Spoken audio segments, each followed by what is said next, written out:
ভাই ও বোনেরা, আজকের আলোচনার বিষয় সন্ত্রাস কি মুসলিমদের সম্পত্তি?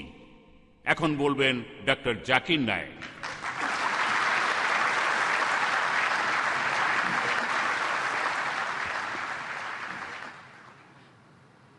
আলহামদুলিল্লাহ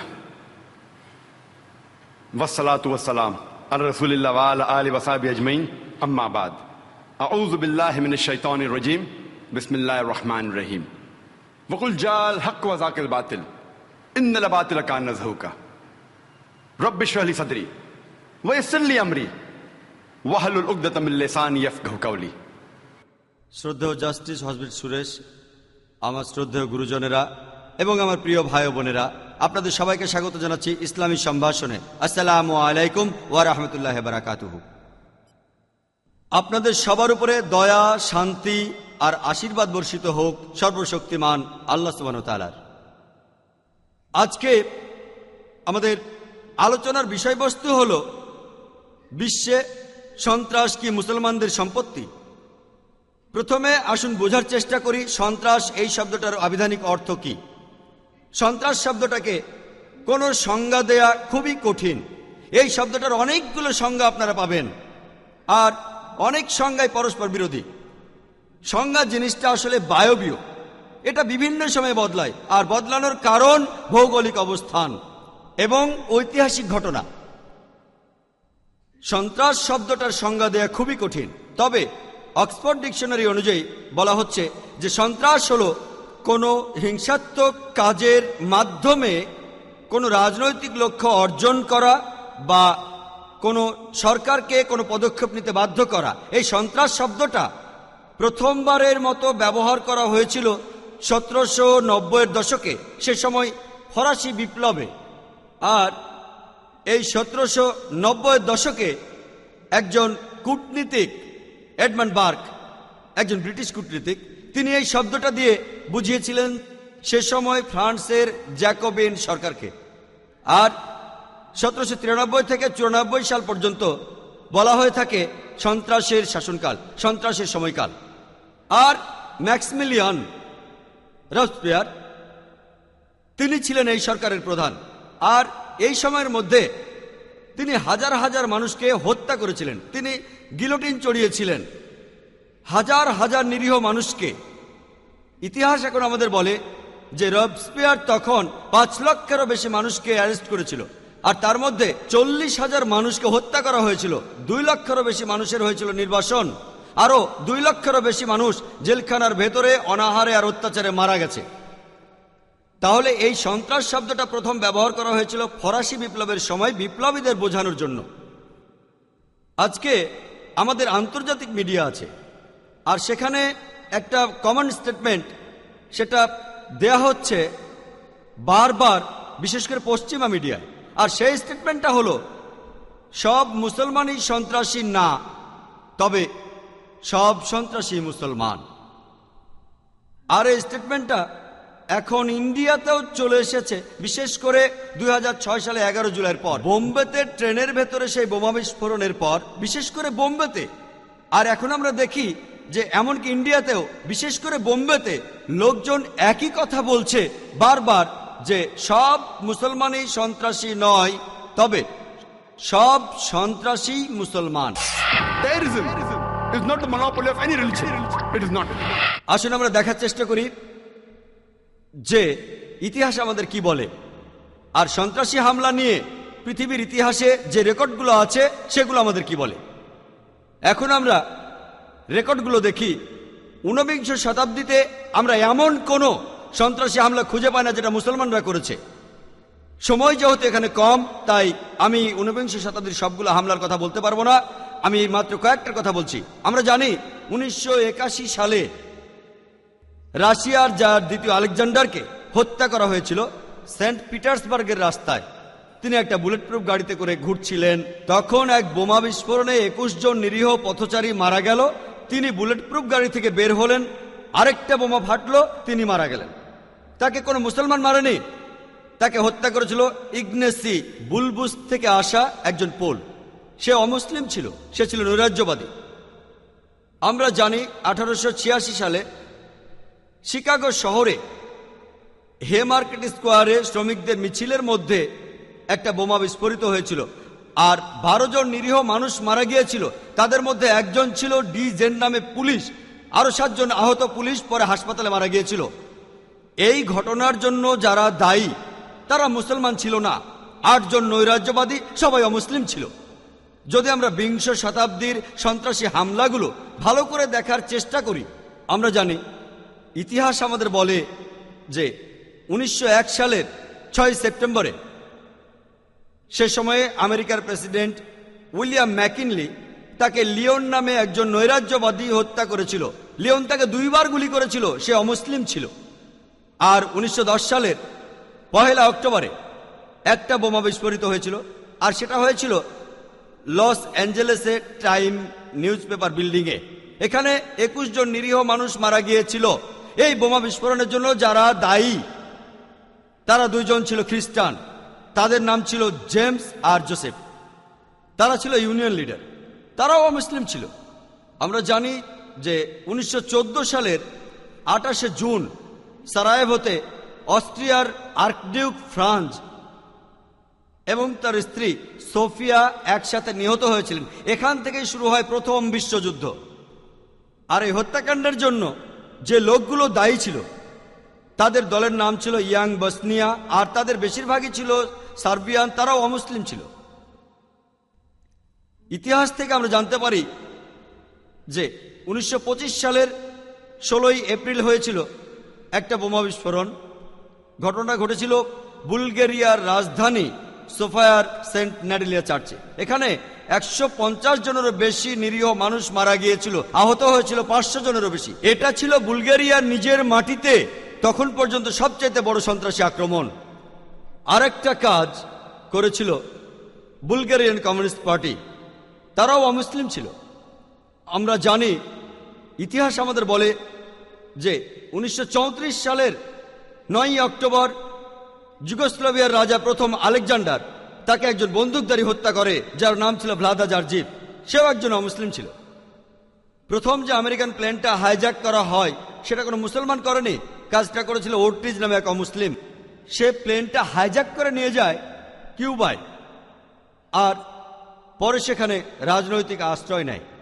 আমরা যদি সন্ত্রাসী আক্রমণের ইতিহাসটাকে দেখি তাহলে জানতে পারবো যে 1968-র 28শে আগস্ট গুয়েতেমালার অ্যাম্বাসেডার তাকে হত্যা করেছিল একজন অমুসলিম।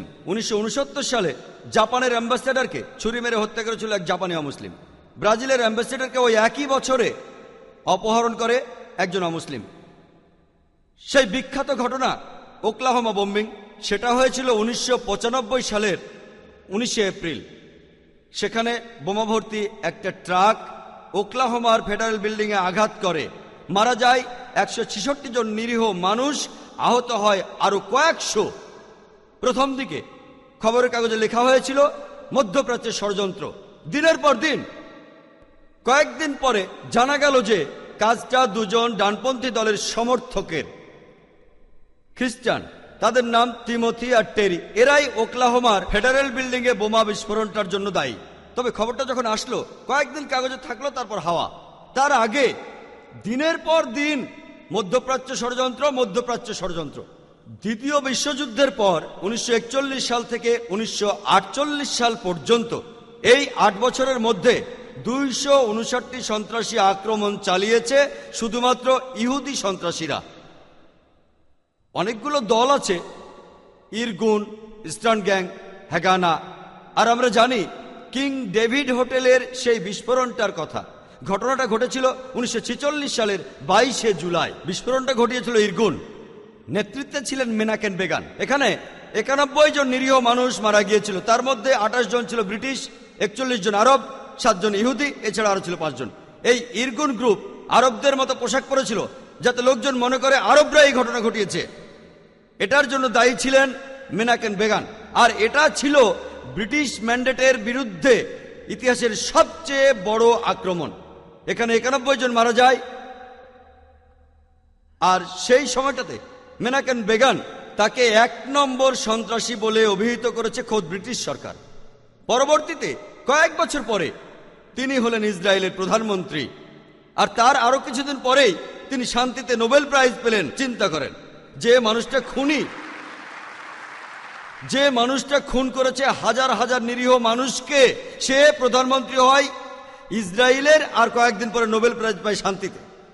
আর তখন এই সন্ত্রাসী দলগুলি যেমন ইস্টার্ন গ্যাং, ইরগুন, হ্যাগানা, এই সব দলগুলি আর নেতারা যেমন Isaac Rabin, মেনাকেম began, Ariel Sharon, এরা সবাই পরে ইসরায়েলের প্রধানমন্ত্রী অথবা উচ্চপদস্থ কর্মকর্তা হয়েছিলেন। আর এরা সবাই যুদ্ধ করেছিল একটা ইহুদি রাষ্ট্রের জন্য। যদি পৃথিবীর ম্যাপটা দেখেন, 1945 সালের আগে ইসরায়েল নামে কোনো দেশ ছিল না, ইসরায়েল দেশটাই ছিল না। এই ইহুদি দলগুলি, এই দলগুলিকে সন্ত্রাসী বলে ডাকতো ব্রিটিশরা। তারা একটা ইহুদি রাষ্ট্রের জন্য লড়ছিল। পরে তারা শক্তি দিয়ে ইসরায়েল দখল করে আর প্যালেস্টাইনিদের তাড়িয়ে দেয়। এখন এই লোকগুলি প্যালেস্টাইনের লোকদের বলছে, যাদের দাবিটা আরো জোরালো, তাদের দেশ ফেরত চায়। এখন তাদেরকে সন্ত্রাসী বলে ডাকছে ইসরায়েলিরাই। চিন্তা করেন, হিটলার 60 লক্ষ ইহুদি মেরেছিলেন, তিনি ইহুদিদের বের করে দিয়েছিলেন। তারা প্যালেস্টাইনে যাবে কেন? প্যালেস্টাইনিরা তাদের জ্ঞাতি ভাইদের আমন্ত্রণ জানিয়েছিল, তারা যদি কোনো দেশ চায় তাহলে জার্মানিতে ফিরে যাওয়া উচিত, ইউরোপে যাওয়া উচিত। চিন্তা করেন, প্যালেস্টাইনিরা তাদের স্বাগতম জানিয়েছিল। ধরেন আপনার বাসায় একজন মেহমান আসলো, অচেনা সেই লোককে আপনি বাসায় থাকতে দিলেন, আর কিছুদিন পর সে আপনাকে বাসা থেকে বের করে দিল। আপনি দরজার সামনে বলতে থাকলেন, আমার ঘর ফেরত চাই, ফেরত দেন। লোকে আপনাকে বলবে সন্ত্রাসী। ঠিক এই ঘটনাই ঘটেছে। আজকে এই প্যালেস্টাইনিদের সন্ত্রাসী বলা হচ্ছে কেন? তারা তাদের দেশ ফেরত চায়। আর এখন পৃথিবীর মানুষ, বিশেষ করে উন্নত দেশগুলির মানুষ, তারা নির্বিকারভাবে এই অন্যায় মেনে নিচ্ছে। আমরা জানি যে জার্মানিতে ইতিহাস আমাদের বলে 1968 থেকে 1992 সাল পর্যন্ত রাডার মেন হফ গ্যাং, তারা অনেক নিরীহ মানুষকে হত্যা করেছিল।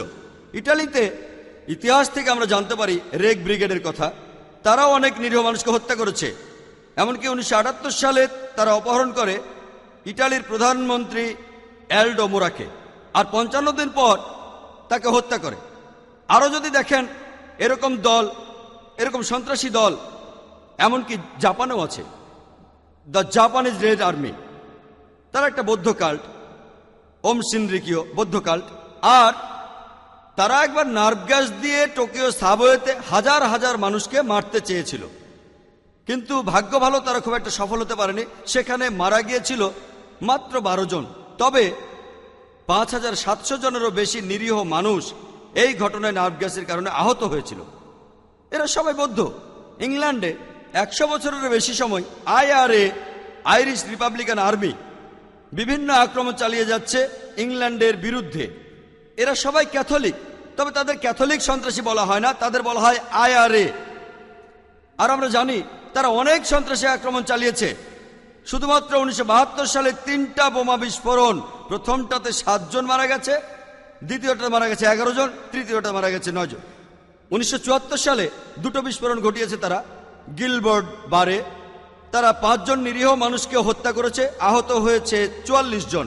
বার্মিংহাম বারে 21 জন নিরীহ মানুষ এই বিস্ফোরণে মারা যায়, আর 182 জন আহত হয়। সময় কম, তাই আমি সবগুলো আক্রমণের কথা বলতে পারছি না, সামান্য কয়েকটা বলছি, মাত্র কয়েকটার কথা। 1996 সালে তারা লন্ডনে একটা বোমা ফাটায়, সেখানে 2 জন মারা যায়, আহত হয় 100 জনের বেশি। এরপর 1996 সালে IRA বোমা ফাটায় ম্যানচেস্টার শপিং সেন্টারে, সেখানে আহত হয় 206 জন।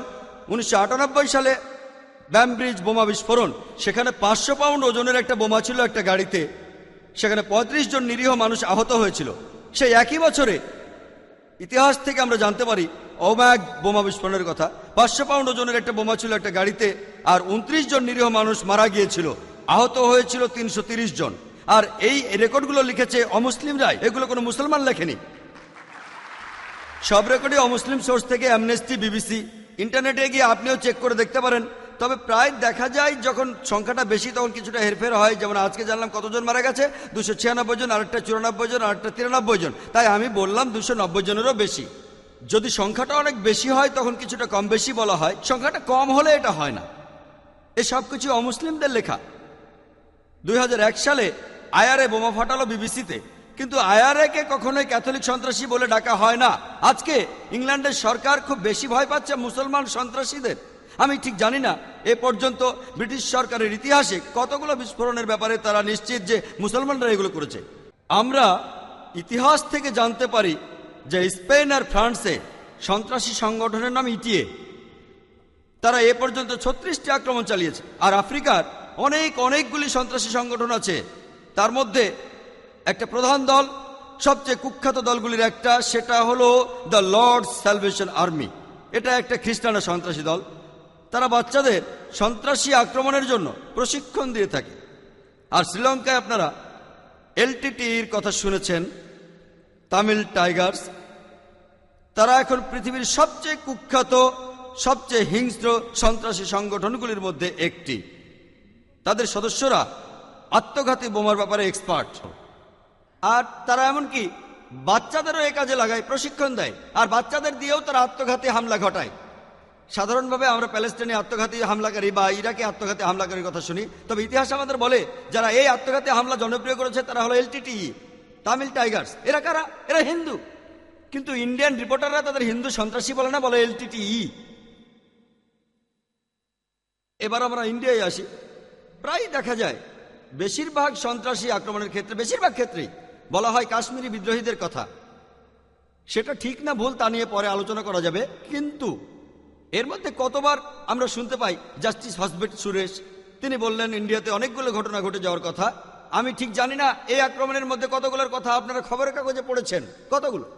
যারা এই ব্যাপারগুলোর সাথে জড়িত, যেমন জাস্টিস হসবেট সুরেশের মতো মানুষ বা যারা ফিল্ডে আছে তারা জানে, কিন্তু সাধারণ মানুষ এ ব্যাপারে কিছুই জানে না। যখনই সন্ত্রাসী আক্রমণের কথা বলা হয় বেশিরভাগ সময়ে লোকজন বলে মুসলমান সন্ত্রাসীদের কথা। কেন? ইন্ডিয়াতে প্রায় সবগুলো ধর্মের মানুষের মধ্যে সন্ত্রাসী সংগঠন আছে, প্রায় সবই। আমরা শিখ সন্ত্রাসীদের কথা জানি, বিন্দ্রানওয়ালা গ্রুপ পাঞ্জাবে। আমরা জানি যে ইন্ডিয়ান সরকার 1984 সালের 5ই জুন শিখদের স্বর্ণ মন্দির দখল করে, সেখানে 100 জন মানুষ মারা যায়। প্রতিশোধ হিসেবে কয়েক মাস পরে 1984 সালের 31শে অক্টোবর, সে সময় ইন্ডিয়ার প্রধানমন্ত্রী শ্রীমতী ইন্দিরা গান্ধী, তাকে হত্যা করে তারই একজন সিকিউরিটি গার্ড, সে ছিল শিখ। যদি আপনি সাউথ এশিয়ান টেরোরিজমের ওয়েবসাইটে যান, এটা মুসলমানরা বানায়নি, বানিয়েছে অমুসলিমরা। সেখানে সন্ত্রাসী আক্রমণের লিস্টটা দেখবেন, সব সন্ত্রাসী আক্রমণে মুসলমানদের যোগ্যতা খুবই কম। তবে মিডিয়ায় এই কথাগুলো কখনো বলা হয় না। আপনি উত্তর পূর্ব ইন্ডিয়ার প্রদেশগুলিতে যান, সেখানে ত্রিপুরায় যান, সেখানে খ্রিস্টান সন্ত্রাসী সংগঠন আছে, যেমন ATTF, all Tripura tiger force, NLFT, national liberation front of Tripura. তারা খ্রিস্টান, তারা অনেক হিন্দুকে মেরেছে। ইন্টারনেটে গেলে দেখতে পাবেন 4 জন হিন্দু খুন, 8 জন মারা গেছে। 2004 সালের 2রা অক্টোবর 44 জন হিন্দু মারা যায়, আরো অনেক আহত হয় এদের আক্রমণে। এরা খ্রিস্টান। আসামে আছে উলফা। উলফা একাই গত 16 বছর সময়ের মধ্যে 1990 থেকে 2000 সাল পর্যন্ত তারা ইন্ডিয়ার মাটিতে চালিয়েছে 749টি আক্রমণ। তারা কাশ্মীরি বিদ্রোহীদের লজ্জায় ফেলে দিয়েছে।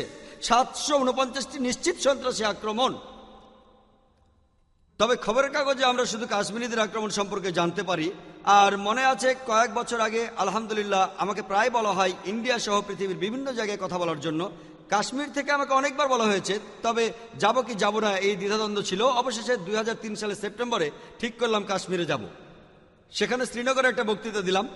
সেখানে লোকজন আমাকে জানালো যে গত 14 বছরের সরকার এই প্রথম কোনো বক্তৃতা অনুষ্ঠানের অনুমতি দিল। আমার বক্তৃতা অনুষ্ঠানের আয়োজন করা হয়েছিল কাশ্মীরের পোলো গ্রাউন্ডে, সেখানে হাজার হাজার লোক এসেছিল। এই অশান্ত অবস্থাতে সরকার আমাকে সিকিউরিটি দিয়েছিল। আমিও ভাবছিলাম মেশিন গান হাতে লোকগুলো আমার সাথে কেন। আমি সেখানে গুলমার, পেহেলগাম বিভিন্ন জায়গায় বক্তৃতা দিলাম, আর আমার মনে হয়নি যে সিকিউরিটির প্রয়োজন আছে। এরপর আমি আসামে গেলাম বক্তৃতা দিতে। সেখানে এয়ারপোর্টে নামার সাথে সাথে দেখলাম চারপাশে সিকিউরিটি গার্ড। আমি ভাবলাম কেন? পরে আমি আল্লাহকে ধন্যবাদ দিলাম, আলহামদুলিল্লাহ সেখানে সিকিউরিটি না থাকলে আজ আপনারা আমাকে এখানে দেখতে পেতেন না। আমি জানতাম না যে আসামে এত সন্ত্রাসী সংগঠন আছে। উলফাদের ট্রেনিং দেওয়া হয় শুধু মুসলমানদের মারার জন্য, তারা সবাই হিন্দু। খবরের কাগজ বা মিডিয়ায় কয়বার এদের নিয়ে রিপোর্ট হয়েছে, কারণ এটা উত্তক্ত করে না। এই রিপোর্ট নিয়ে ছোট্ট একটা খবর হবে, খবরটা ছাপা হবে, কিন্তু কতজন সেটা খেয়াল করবে? হেডলাইন হবে না, ছোট্ট একটা খবর। এদেশের সন্ত্রাসী দলগুলির একটা হলো নকশালপন্থীরা। মাওবাদীদের কথা আমরা জানি, মাওবাদীরা কমিউনিস্ট। আর ইন্ডিয়াতে কমিউনিস্টদের যতগুলো আক্রমণ হয়েছে বেশিরভাগই করেছে মাওবাদীরা। শুধুমাত্র নেপালেই গত 7 বছরে তারা 99টা সন্ত্রাসী আক্রমণ চালিয়েছে। আর ইন্ডিয়ার 600টি জেলার মধ্যে ইন্ডিয়ার সরকারের রিপোর্ট অনুযায়ী, সন্ত্রাসের উপর ওয়েবসাইট অনুযায়ী, এই কয়েকদিন আগে 9 সেপ্টেম্বর টাইমস অফ ইন্ডিয়া একটা খবর এসেছে, প্রথম পাতায় না, ভেতরে, তবে খবরটা একটু বড়, যে 875টি রকেট, গোলা বারুদের একটা ভান্ডার, 875টা রকেট, সেগুলো মাওবাদীদের কাছে পৌঁছানোর কথা ছিল। পুলিশ এগুলো আটক করে, সেই সাথে বাজেয়াপ্তও করে। 30টা রকেট লঞ্চারও ছিল। চিন্তা করেন, এটা ইন্ডিয়ার ইতিহাসে কোন সন্ত্রাসী সংগঠনের সবচেয়ে বড় অস্ত্রের চালান যেটা সরকার ধরেছে। 875টা রকেট, তারা ইন্ডিয়ার আর্মির সাথে যুদ্ধ করতে পারে। সে সময় অন্ধ্রপ্রদেশের ডিজিপি হতবাক হয়েছিলেন। তিনি বলেছিলেন যে এই রকেট লঞ্চার দিয়ে তারা যে কোনো পুলিশ স্টেশনে হামলা করতে পারে, কোনো ট্যাঙ্ককে ধ্বংস করতে পারে 600 মিটার দূর থেকে, অর্ধ কিলোমিটারেরও বেশি দূর থেকে তারা ইন্ডিয়ান ট্যাঙ্ক বা পুলিশ স্টেশনে হামলা করতে পারে। আমাদের কিছুই করার থাকবে না, রকেট লঞ্চার। কিন্তু তারপরও মানুষ ভয় পায় কাদের? যাদের দাড়ি আছে, যারা মাথায় টুপি পরে, যারা প্যান্ট পরে গোড়ালির উপরে। তারা কি রকেট লঞ্চারের চেয়েও বিপজ্জনক?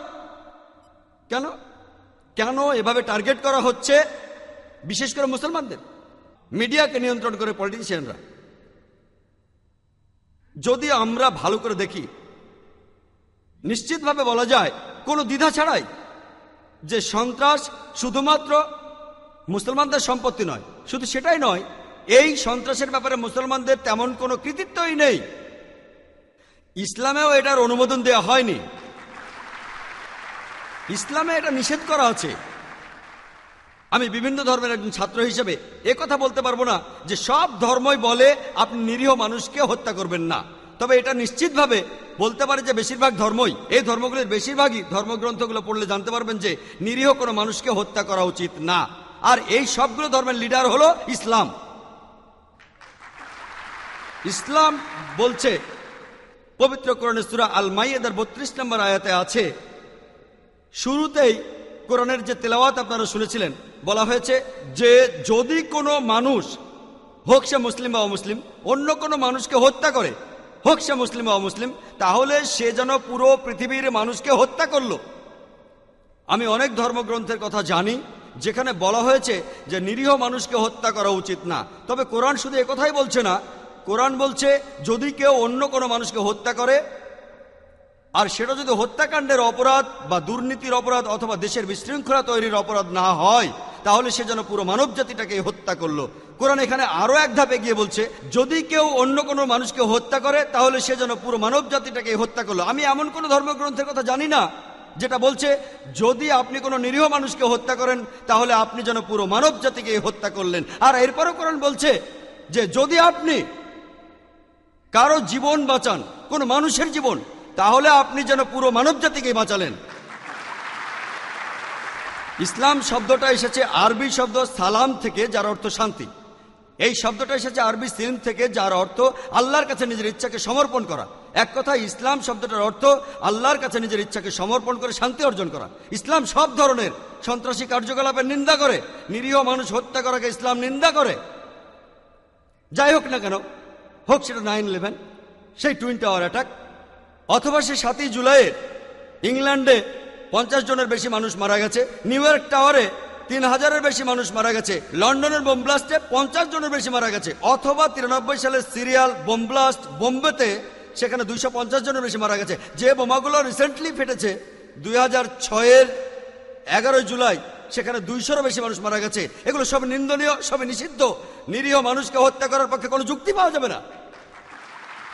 অনেক মুসলমান অনেক সময় এইসব কথা বলতে গিয়ে থেমে যায়, কিন্তু আমি এখানে থামবো না। আমি এখানে বলতেই থাকবো।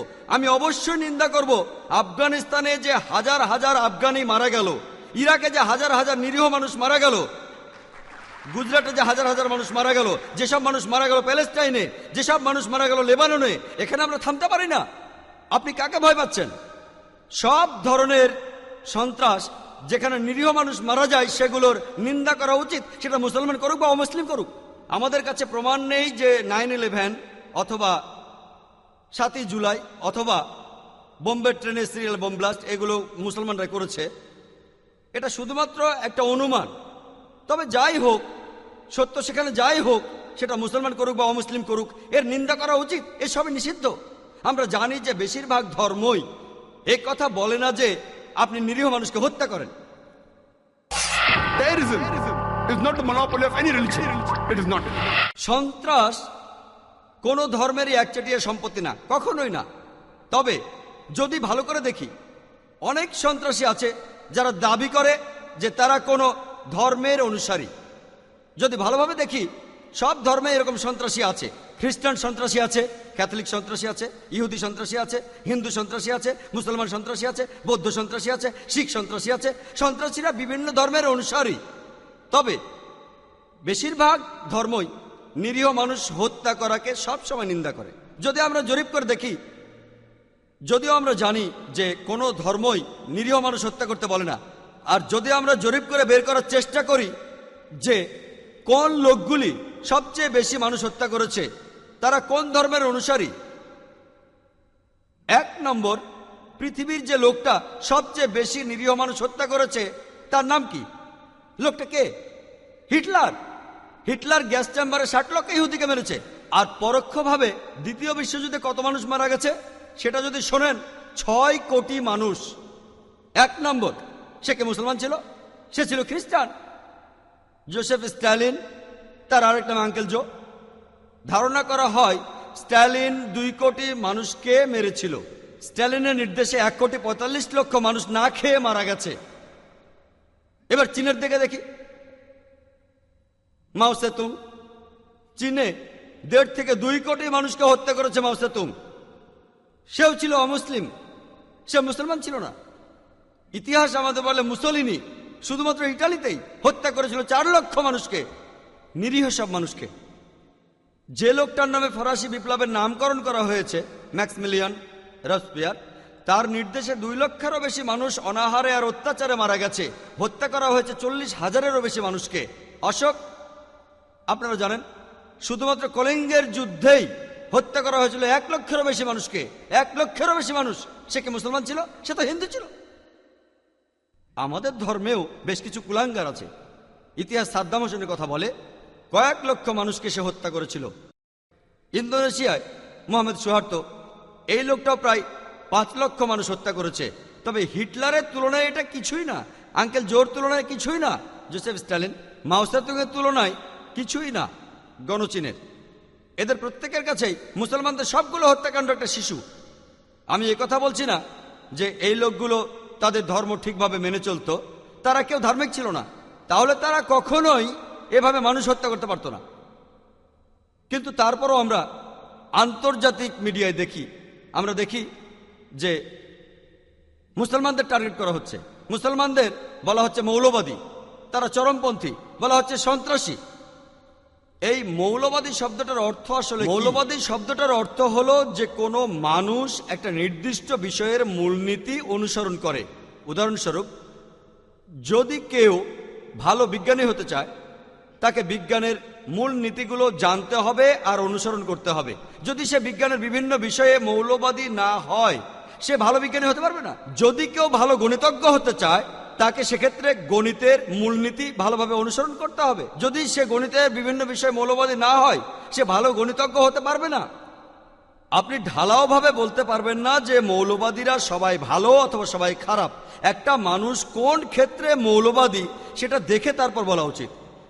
যদি কেউ মৌলবাদী ডাকাত হয়, যার কাজ হলো ডাকাতি করা, সে সমাজের জন্য খারাপ।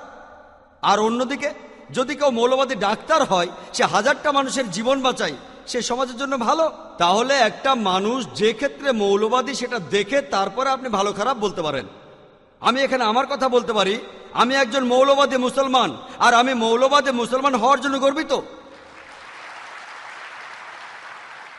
কারণ আমি জানি আমি ইসলাম ধর্মের সব মূলনীতি মেনে চলার চেষ্টা করি, আর আমি জানি যে ইসলাম ধর্মের মূলনীতিগুলোর মধ্যে একটা নীতিও মানবতার বিরুদ্ধে কোনো কথা বলে না। এমনটা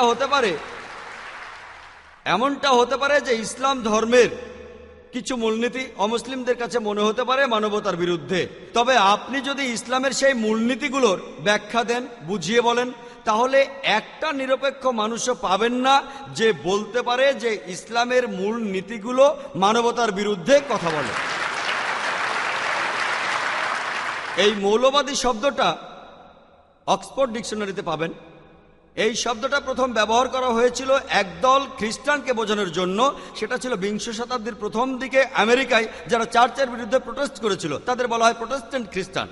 প্রথম দিকে চার্চ বিশ্বাস করত বাইবেলের কথাগুলো ঈশ্বরের কাছ থেকে এসেছে। এই প্রোটেস্ট্যান্ট খ্রিস্টানরা এতে আপত্তি জানিয়ে বলল, শুধুমাত্র বাইবেলের কথাগুলো ঈশ্বরের নয়, বাইবেলের প্রত্যেকটা শব্দই ঈশ্বরের কাছ থেকে এসেছে।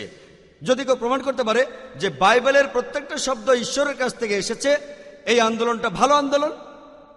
অন্যদিকে যদি কেউ প্রমাণ করে যে বাইবেলের প্রত্যেকটা শব্দ ঈশ্বরের কাছ থেকে আসেনি, তাহলে এই আন্দোলনটা ভালো নয়। যদি আমরা অক্সফোর্ড ডিকশনারি দেখি, মৌলবাদী শব্দটার অর্থ খুঁজতে যাই, বলা হচ্ছে মৌলবাদী হলো একজন ব্যক্তি যে কোনো ধর্মের প্রাচীন শিক্ষা আর মতবাদকে কঠোরভাবে অনুসরণ করে। তবে অক্সফোর্ড ডিকশনারির নতুন সংস্করণে দেখতে পাবো সামান্য চেঞ্জ হয়েছে। নতুন সংস্করণ বলছে যে মৌলবাদী হলো একজন ব্যক্তি যে কোনো ধর্মের প্রাচীন শিক্ষা বা মতবাদকে কঠোরভাবে মেনে চলে, বিশেষ করে ইসলাম। এখন বিশেষ করে ইসলাম এই শব্দটা নতুন করে জুড়ে দেওয়া হয়েছে। যখনই মুসলমান শব্দটা শুনবেন, আপনি ভাববেন যে সে মৌলবাদী, সে চরমপন্থী, সে সন্ত্রাসী। আর অনেক মুসলমানকে দেখবেন তারা বলবে আমি মৌলবাদী না, আমি চরমপন্থী না। আমি বলছি আমি একজন চরমপন্থী, আমি চরম সৎ, চরম ন্যায়পরায়ণ, চরম দয়ালু, চরম শান্তিকামী, চরম ক্ষমাশীল। জানি না এখানে অপরাধ কি যদি আমি চরম ন্যায়পরায়ণ হই, চরম সৎ হই, চরম দয়ালু হই, ক্ষমাশীল হই। মাঝে মধ্যে হলে চলবে না। যখন আপনার সুবিধা হবে তখন ন্যায়পরায়ণ হবেন, আর সুবিধা না থাকলে হবেন না। আপনাকে চরম ন্যায়পরায়ণ হতে হবে, কোরআন সেটাই বলছে। আমাদের ধর্মীয় গ্রন্থ সর্বশক্তিমান আল্লাহর বাণী আমাদের পুরোপুরি ন্যায়বান হতে বলছে। আংশিকভাবে ন্যায়বান হলে চলবে না। যখন আমার দরকার সে সময় ন্যায় বিচারের কথা, অন্য সময় না। তাহলে সমস্যা কোথায়? আমি পৃথিবীর সব মানুষকে প্রশ্ন করতে চাই, আমাকে বলতে পারবেন চরম সৎ হওয়া অন্যায়, চরম ন্যায়বান হওয়া অন্যায়, চরম শান্তিকামী হওয়া অন্যায়? আমাদের চরমপন্থী হতে হবে, তবে সেটা হবে সঠিক পথে। তাই যদি কেউ আমাকে চরমপন্থী বলে, আমাকে তো চরমপন্থী মুসলমান হতেই হবে। চরমপন্থী মুসলমান হলেই একজন ভালো মুসলমান হতে পারবো, না হলে হতে পারবো না। আমি জানি এই শব্দটার অর্থ এখন অনেক রকম করা হচ্ছে, সংজ্ঞা সবসময় বদলাতে থাকে। এখন আমাদের টেবিলটা উল্টে দিতে হবে। আংশিকভাবে কোরআন মানলে চলবে না, আমাদের চরমভাবে পুরোপুরিভাবে কোরআন মেনে চলতে হবে। পবিত্র কোরআনের সূরা আল বাকারার 208 নম্বর আয়াতে আল্লাহ তাআলা বলেছেন, সর্বাত্মকভাবে ইসলামে প্রবেশ করো। আজকে মুসলমানদের বলা হচ্ছে সন্ত্রাসী। সন্ত্রাসের সহজ সাধারণ সংজ্ঞা হলো যে লোক অন্যকে সন্ত্রস্ত করে। উদাহরণস্বরূপ, একজন অপরাধী পুলিশ দেখলে সন্ত্রস্ত বোধ করে, তাহলে এই অপরাধীর জন্য পুলিশ হলো সন্ত্রাসী। এভাবে দেখলে আমি বলবো প্রত্যেক মুসলমানের সন্ত্রাসী হওয়া উচিত। যখন কোনো অপরাধী কোনো মুসলমানকে দেখবে সে সন্ত্রস্ত হবে, যখনই কোনো ধর্ষক কোনো মুসলমানকে দেখবে সে সন্ত্রস্ত হবে, কোনো ডাকাত যদি মুসলমানকে দেখে সে সন্ত্রস্ত হবে, কোনো সমাজবিরোধী লোক মুসলমানকে দেখলে সন্ত্রস্ত হবে। এ কথাই বলা হয়েছে পবিত্র কোরআনের সূরা আনফালের 60 নম্বর আয়াতে, এত দ্বারা তোমরা সন্ত্রস্ত করিবে আল্লাহর শত্রুকে। যে লোকগুলো নিরীহ মানুষদের মারে, যারা মানবতার বিরুদ্ধে, কোরআন বলছে তাদের মনের মধ্যে ভয় সৃষ্টি করো। আমি জানি যে সাধারণভাবে সন্ত্রাস শব্দটার অর্থ নিরীহ মানুষকে সন্ত্রস্ত করা। এভাবে দেখলে কোনো মুসলমানেরই উচিত না নিরীহ মানুষকে সন্ত্রস্ত করা। ইসলামে এটা নিষিদ্ধ আছে। আমরা জানি যে অনেক সময় দুটো আলাদা বিশেষণ দেয়া হয় একই মানুষকে, একই ব্যক্তিকে, একই কাজকে। 60 বছর আগে ইন্ডিয়া শাসন করত ব্রিটিশ সরকার। তখন অনেক ইন্ডিয়ান দেশের স্বাধীনতার জন্য যুদ্ধ করত। এই ইন্ডিয়ানরা যারা দেশের স্বাধীনতার জন্য যুদ্ধ করত, তখন ব্রিটিশ সরকার তাদেরকে বলতো সন্ত্রাসী। কিন্তু আমরা ইন্ডিয়ানরা তাদের বলি মুক্তিযোদ্ধা, দেশপ্রেমিক। একই লোক, একই কাজ, দুটো আলাদা বিশেষণ। যদি আপনি ব্রিটিশ সরকারের সাথে একমত হন, যে ইন্ডিয়াকে শাসন করার অধিকার তাদের আছে, তাহলে আপনি এই লোকগুলোকে বলবেন সন্ত্রাসী। যদি সাধারণ ইন্ডিয়ানদের সাথে একমত হন যে ব্রিটিশরা ইন্ডিয়াতে ব্যবসা করতে এসেছে, আমাদের শাসন করার অধিকার তাদের নেই, তাহলে আপনি এদের বলবেন দেশপ্রেমিক, মুক্তিযোদ্ধা। এই ব্রিটিশ সরকার তারা ভগৎ সিং, চন্দ্রশেখর আজাদ, সুভাষচন্দ্র বোসকে বলছে সন্ত্রাসী। আমরা সেটা মানি মোটেই না। 2001 সালের ডিসেম্বরে আমি অস্ট্রেলিয়া গিয়েছিলাম 9/11-এর সেই ঘটনার কয়েক মাস পরে। সেখানে আমি ফার্স্ট লেকচার দিয়েছিলাম পার্থে। একটা লেকচারের টপিক ছিল ইসলামের আলোকে জিহাদ এবং সন্ত্রাস। সেখানে আমার কাছে প্রথম যে প্রশ্নটা এসেছিল সেটা করেছিল পার্থে আমেরিকার কনসাল জেনারেল। তার প্রথম প্রশ্নটা ছিল, ডাক্তার জাকির নায়েক, আপনার কি মনে হয় ওসামা বিন লাদেন একজন সন্ত্রাসী? আমি তাকে বললাম, ওসামা বিন লাদেনের কথা যদি বলা হয়, আমি জানি না, কখনো দেখা হয়নি, জিজ্ঞাসাবাদও করিনি, সে আমার বন্ধু না, আবার শত্রুও না। শুধু বিবিসি আর সিএনএন এর নিউজ রিপোর্ট শুনে আমি এর উত্তর দিতে পারবো না।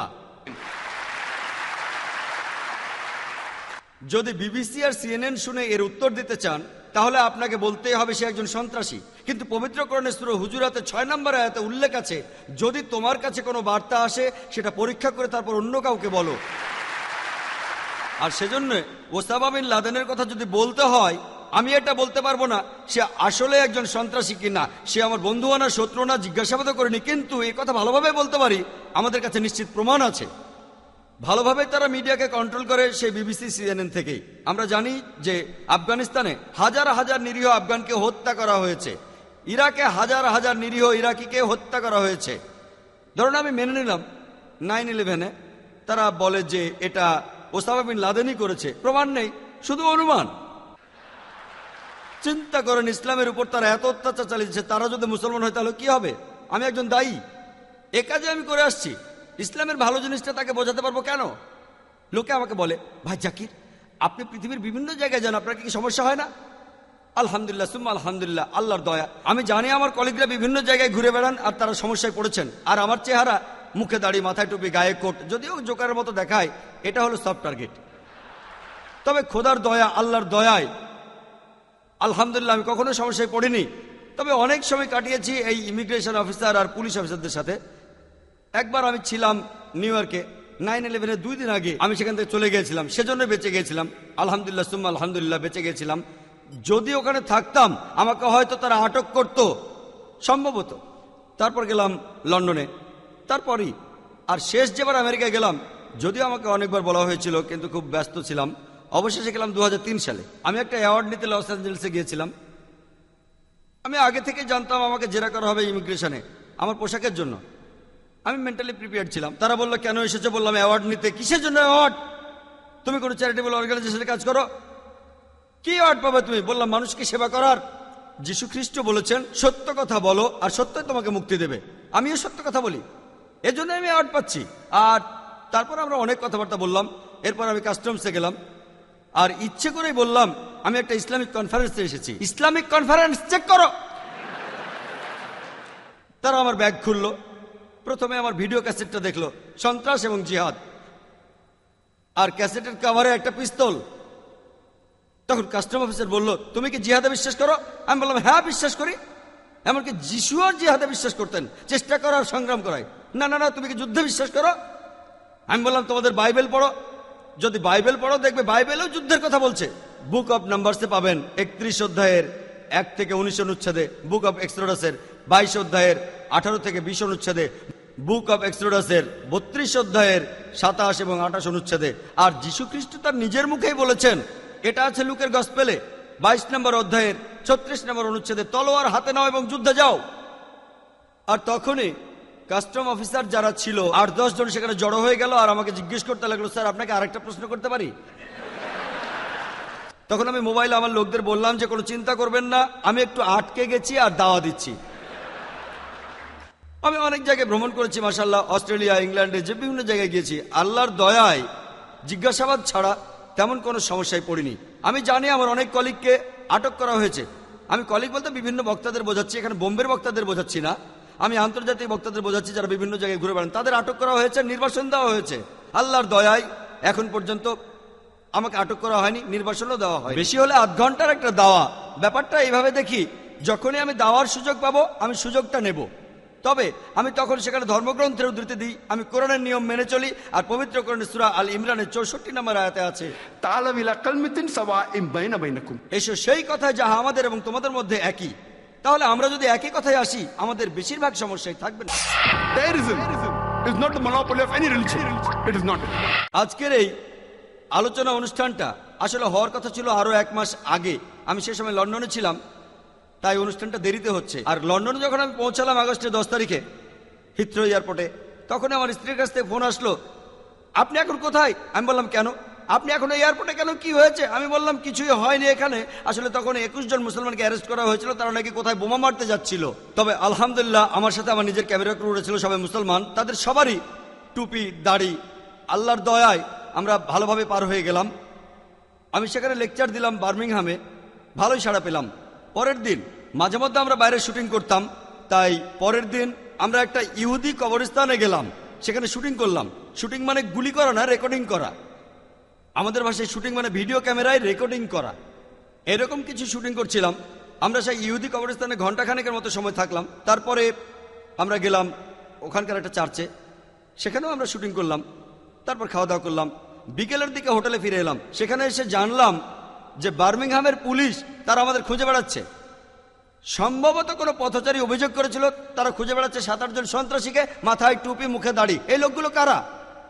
আমাদের গাড়ির নাম্বার তারা জানে, এটাও জানে গাড়িটার রং সবুজ।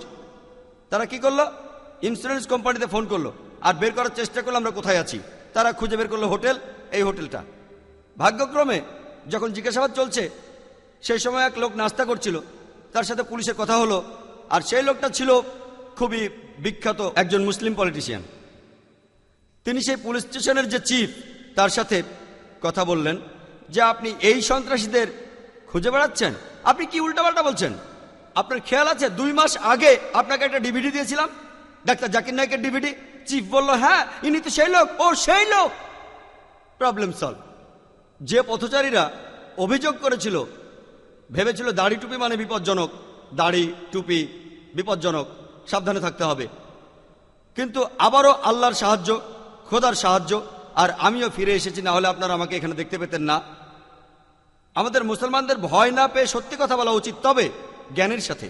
আমাদের সতর্ক হতে হবে। আল্লাহ পবিত্র কোরআনে সূরা নাহলের 125 নম্বর আয়াতে বলেছেন যে উদু ইলা সাবিলি রাব্বিকা বিল হিকমা ওয়াল মুআযাতিল হাসানা ওয়াজাদিলুম বিল্লাতি আহসান।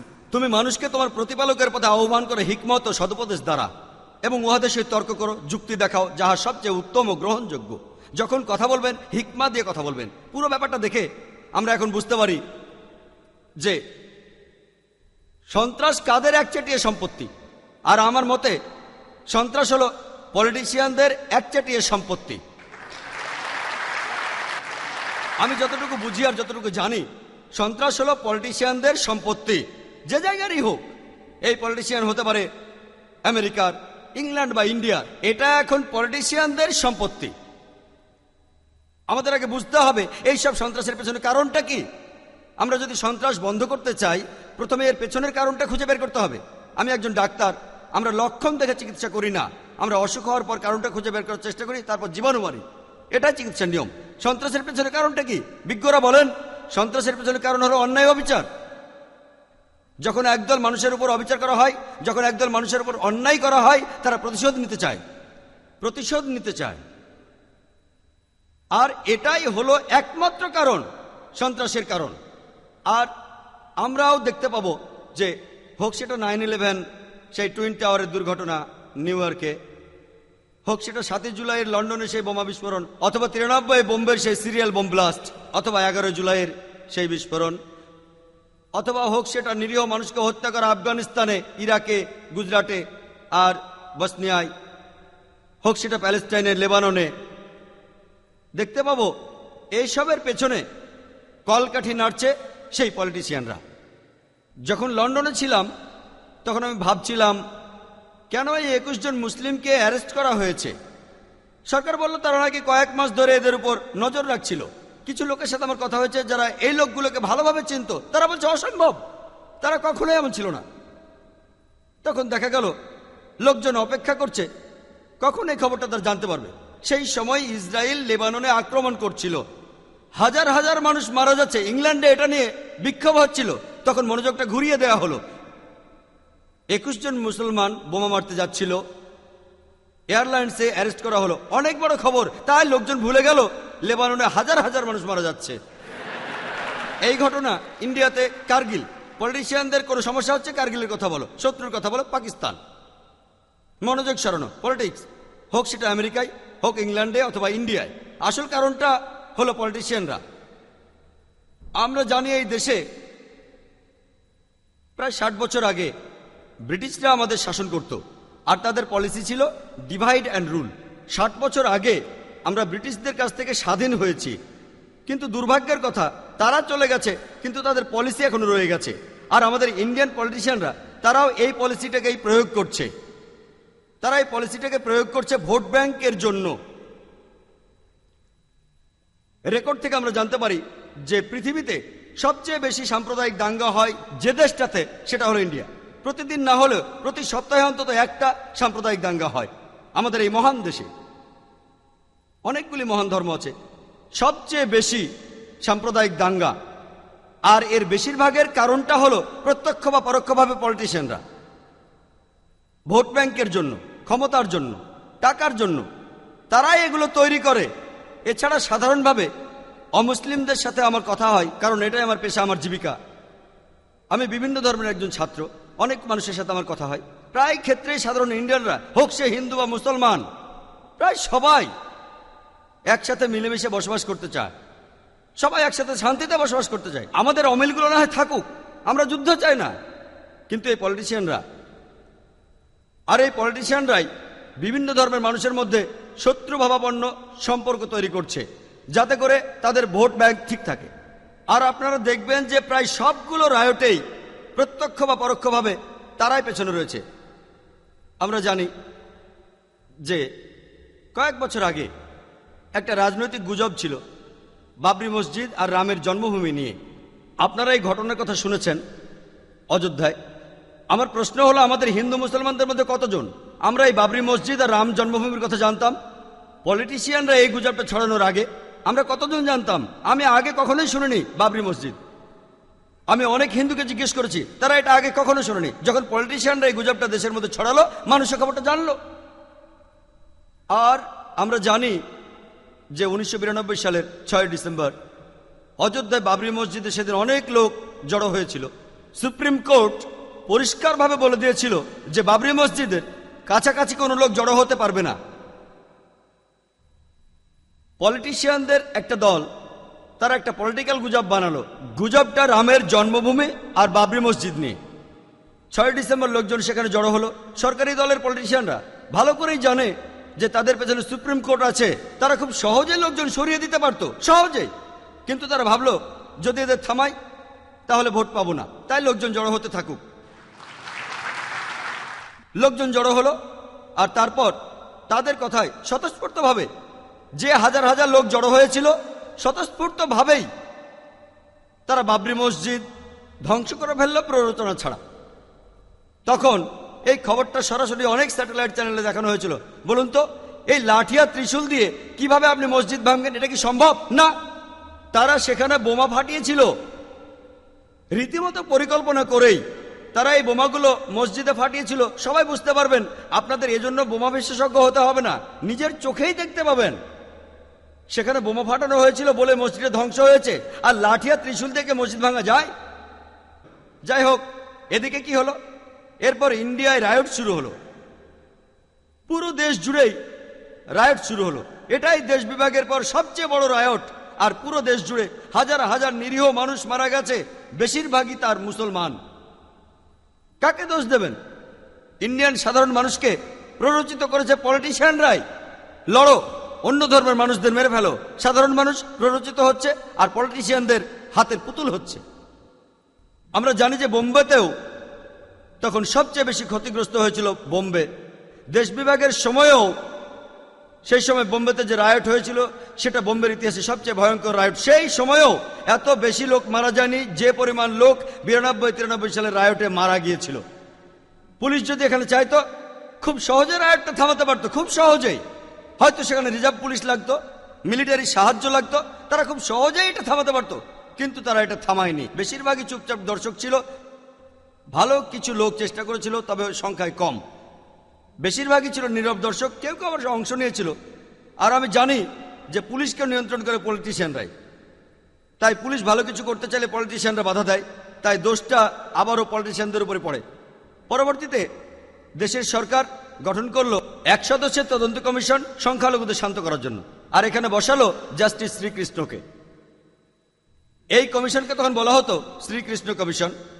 আর আমরা জানি জাস্টিস শ্রীকৃষ্ণ ছিলেন আর এখনো আছেন একজন খাঁটিয়া ধর্মভীরু হিন্দু। আবার একই সাথে তিনি একজন সৎ আর নির্ভীক জজ, আমাদের অতিথি জাস্টিস সুরেশের মতো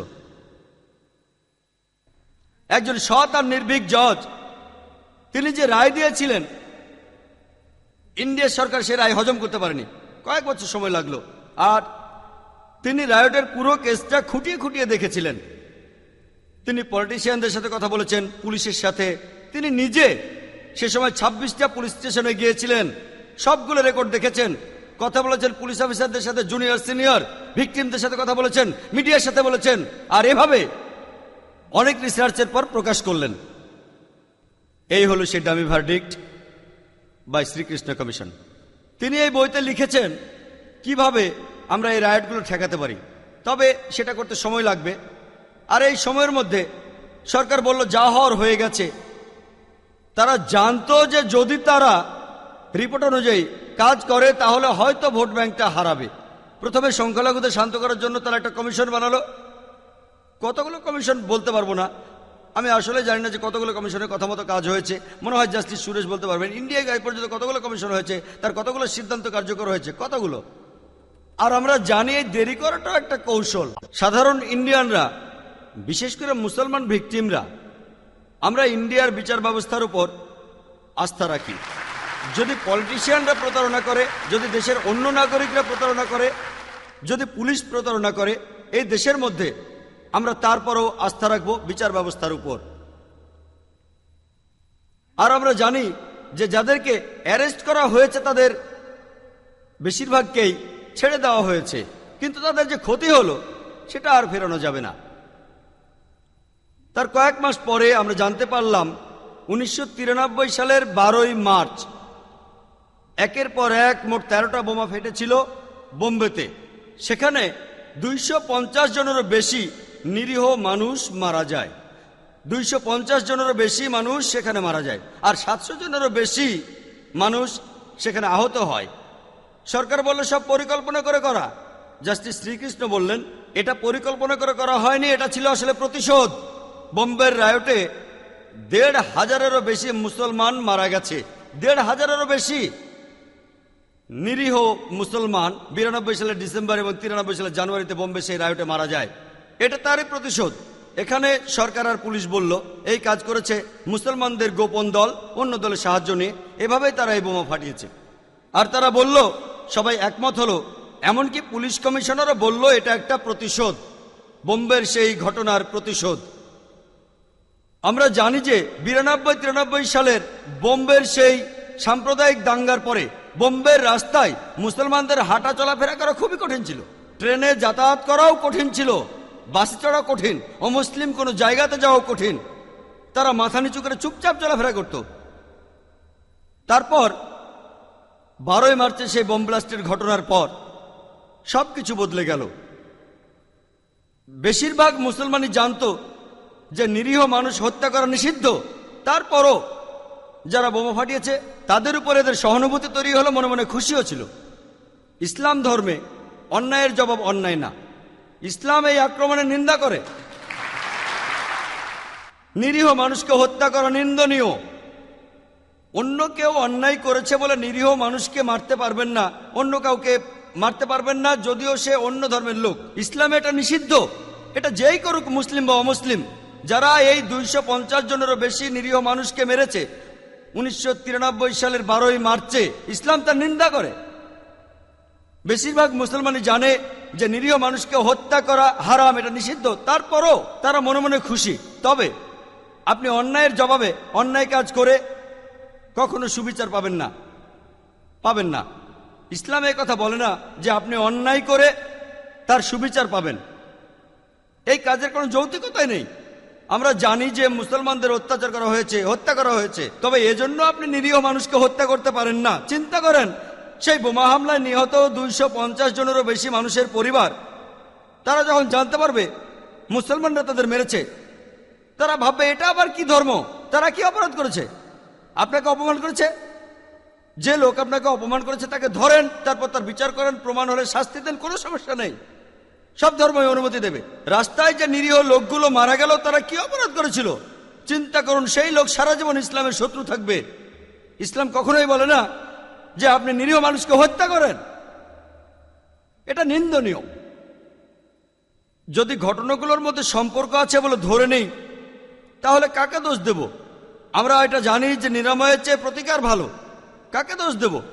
ঘটনাগুলোর মধ্যে সম্পর্ক আছে ধরে নিলে আমরা জানি যে যদি বিরোধী দলের পলিটিশিয়ানরা যদি তারা সেই সময়টাতে বাবরি মসজিদ আর রামের জন্মভূমি নিয়ে গুজবটা না ছড়াতো, 93 সালে বোম্বের সেই বোমা বিস্ফোরণ কখনোই ঘটতো না। এছাড়াও সরকারি পলিটিশিয়ানরা তারা খুব সহজেই সেখানে লোকজন ঠেকাতে পারত, তারা খুব সহজে বাবরি মসজিদের ধ্বংস ঠেকাতে পারত, সহজেই।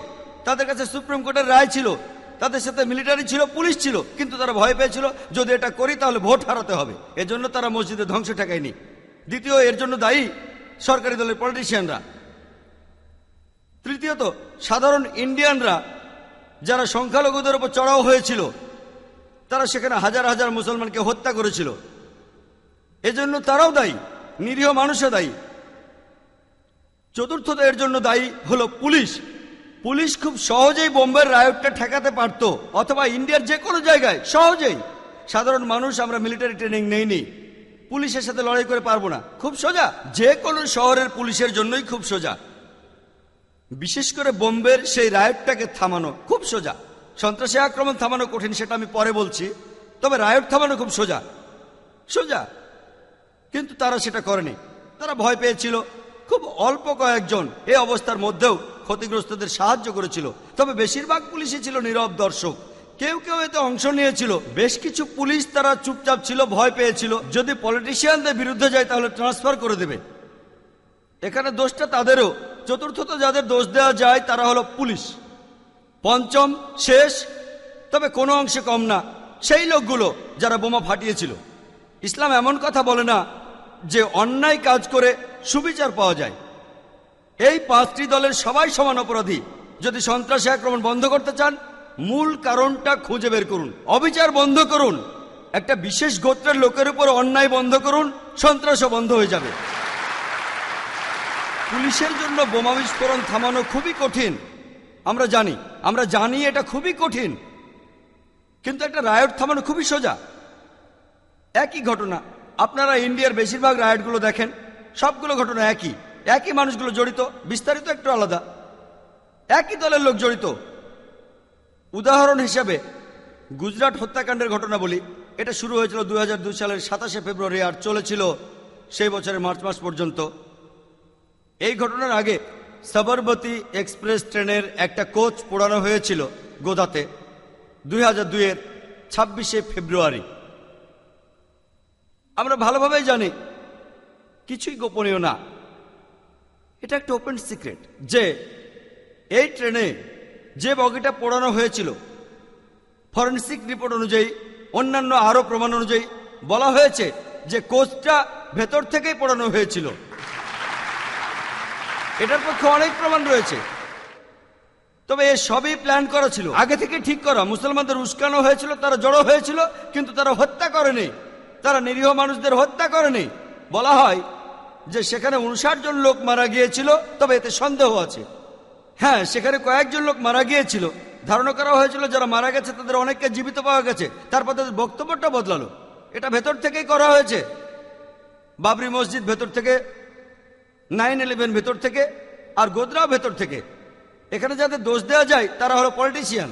তারপর এর পরদিনই 2002-এর 27শে ফেব্রুয়ারি থেকে শুরু হলো কোনো প্রতিশোধ না, প্ল্যান করা। এটা ছিল গুজরাটের নিরীহ মুসলমানদের উপর রাষ্ট্র পরিচালিত একটা হত্যাকাণ্ড, স্বতঃস্ফূর্তভাবে কিছুই না। সবকিছুই প্ল্যান করা। আর গুজরাটের নিরীহ জনগণ তারাও প্ররোচিত হলো, তাদের টাকা দেওয়া হলো, এটারও প্রমাণ পাবেন। তারা হাজার হাজার মুসলিমকে হত্যা করলো। গুজরাট কর্তৃপক্ষের রিপোর্টে 793 জন মুসলমান মারা গিয়েছিল আর 253 জন হিন্দু মারা গিয়েছিল। তবে অনেকগুলো মানবাধিকার সংস্থা তারা বলছে প্রায় 2 থেকে 2,500 নিরীহ মানুষ মারা গিয়েছিল, আর তাদের প্রায় সবাই ছিল মুসলমান। অন্যান্য রিপোর্ট বলছে 5,000-এরও বেশি নিরীহ মুসলমান মারা গিয়েছিল। হাজার হাজার মুসলমান মহিলাকে ধর্ষণ করা হয়েছে। সেখানে হাজারো মুসলমানকে তাদের ঘর থেকে বের করে দেওয়া হয়েছে, লুটপাট হয়েছে, পোড়ানো হয়েছে। তারপর সেখানে আরো অনেক মুসলমানের দোকানপাট, জীবিকার স্থান পুড়িয়ে দেওয়া হয়েছে, সবকিছু ধ্বংস করা হয়েছে।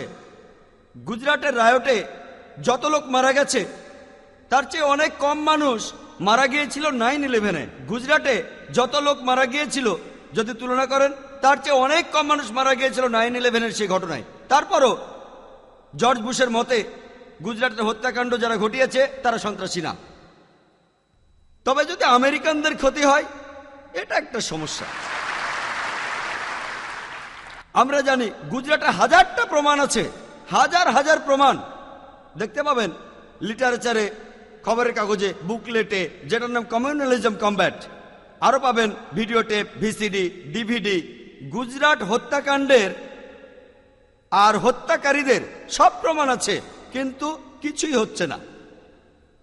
এমনকি আমাদের বিচার ব্যবস্থাও, আমি দুঃখের সাথে বলছি, তারাও ব্যর্থ হয়েছেন। আমার মতে তাদের উপর রাজনৈতিক চাপ ছিল, আর তখন এই কারণেই ইন্ডিয়ান সুপ্রিম কোর্ট সেই সময় গুজরাটের হাইকোর্টের বিরুদ্ধে একটা মন্তব্য করেছিল যে তারা পক্ষপাতদুষ্ট ছিল। এটা প্রমাণিত হয়েছিল। আমার মতে এটা হয়েছে রাজনৈতিক চাপে। সুপ্রিম কোর্ট অফ ইন্ডিয়া তারা গুজরাটের হাইকোর্টের বিরুদ্ধে একটা রায় দিয়েছিল যে গুজরাটের রায়টা ভুল ছিল। আমার মতে হতে পারে এটা পলিটিশিয়ানরা ক্ষমতার অপব্যবহার করেছে। আর চিন্তা করুন, তারপর দেখলাম এর কয়েক মাস পরেই আমরা দেখলাম অক্ষরধাম মন্দির হত্যাকাণ্ড। 2 জন লোককে ধরা হয়েছিল, মেরে ফেলা হয়েছিল, বলা হয়েছিল তারা মুসলমান। আর তখন বলা হলো যে এই লোক দুটো মন্দিরের মধ্যে অনেক মানুষকে মেরে ফেলেছে শুধু প্রতিশোধ নেওয়ার জন্য। আরো বলা হলো যে এই হত্যাকাণ্ড প্রতিশোধ ছাড়ার কিছুই না, ইসলাম এটা সমর্থন করে না। তাদের হয়তো যুক্তি আছে। এই লোকগুলো যারা এই আক্রমণ করেছে অথবা যারা অন্য উপায়ে প্রতিশোধ নিয়েছে তাদের পক্ষে যুক্তি আছে। তারা বলে যে তাদের চোখের সামনে হাজার হাজার মানুষকে মারা হয়েছে, মা বোনদের আমাদের চোখের সামনে ধর্ষণ করা হয়েছে, লুটপাট করা হয়েছে। আমরা জানি যারা দায়ী তারা আমাদের প্রতিবেশী, আমাদের আশেপাশেই থাকে। কিন্তু যখন তাদের দেখি সেই অত্যাচারের কথা মনে পড়ে। যখন তারা আইনের কাছে যায় আইন কোনো সাহায্য করে না, তাই আইন হাতে তুলে নেয়। আমি তাদের কাছে সমর্থন করছি না। ইসলাম আপনাকে এই কথা বলে না যে আইন হাতে তুলে নাও আর নিরীহ মানুষকে হত্যা করো। ইসলাম এটা সমর্থন করে না। তবে তারা সমর্থন করে। তারা বলে আমাদের মা ধর্ষিত হয়েছে, আমরা অপরাধীকে চিনি, আমাদের সামনে আছে, কেউ কোনো ব্যবস্থা নিচ্ছে না, তাই আমরা আইন হাতে তুলে নিয়েছি। যদি আপনি অপরাধীকে শনাক্ত করতে পারেন আর আপনি যদি তার অপরাধটা প্রমাণ করে তাকে শাস্তি দেন তাহলে ঠিক আছে। আপনি কোনো নিরীহ মানুষকে হত্যা করতে পারেন না, ইসলাম এটা সমর্থন করে না। অন্যায় কাজ করে আপনি কখনোই ভালো কিছু পেতে পারেন না। তাদের প্রতি আপনার সহানুভূতি থাকতে পারে, কিন্তু আমাদের মনে রাখতে হবে ইসলামে এটা অন্যায়, এটা অনৈতিক। নিরীহ মানুষ হত্যা করা, চিন্তা করুন, শখানেক নিরীহ মানুষ মারা যায় 2 জন লোকের প্রতিশোধের কারণে। এদের আপনজনেরা এখন ইসলামের শত্রু হয়ে যাবে। তারা কি অন্যায় করেছিল? সেই একই ঘটনা। আগে কিছু লোক নিরীহ মুসলমানদের মেরেছে, আপনারা নিরীহ হিন্দু মারলেন। ইসলাম এটাকে সমর্থন করে না। অপরাধীকে খুঁজে বের করুন, প্রমাণ করুন, শাস্তি দিন, ভালো, তবে কোনো নিরীহ মানুষকে নয়। বোম্বেতে ট্রেনের মধ্যে একের পর এক বোমা ফাটলো, 7টা বোমা বিস্ফোরণ হয়েছিল 11 মিনিটের মধ্যেই। আর এখানে 200 জনেরও বেশি নিরীহ মানুষ মারা যায়, আহত হয় 800 জনেরও বেশি। এখানে পুলিশ আর কর্তৃপক্ষ তারা বলল এই ঘটনাও গুজরাটের সেই রায়টে হাজার হাজার মুসলমান হত্যার বদলা নিতে করা হয়েছে। কর্তৃপক্ষ তখন বলল এই ঘটনায় দায়ী হলো LET, লস্করে তৈয়বা। যদি একের পর এক ঘটনাগুলো দেখেন, এটা কি বন্ধ করা যেত? সহজেই। এর জন্য দায়ীকে?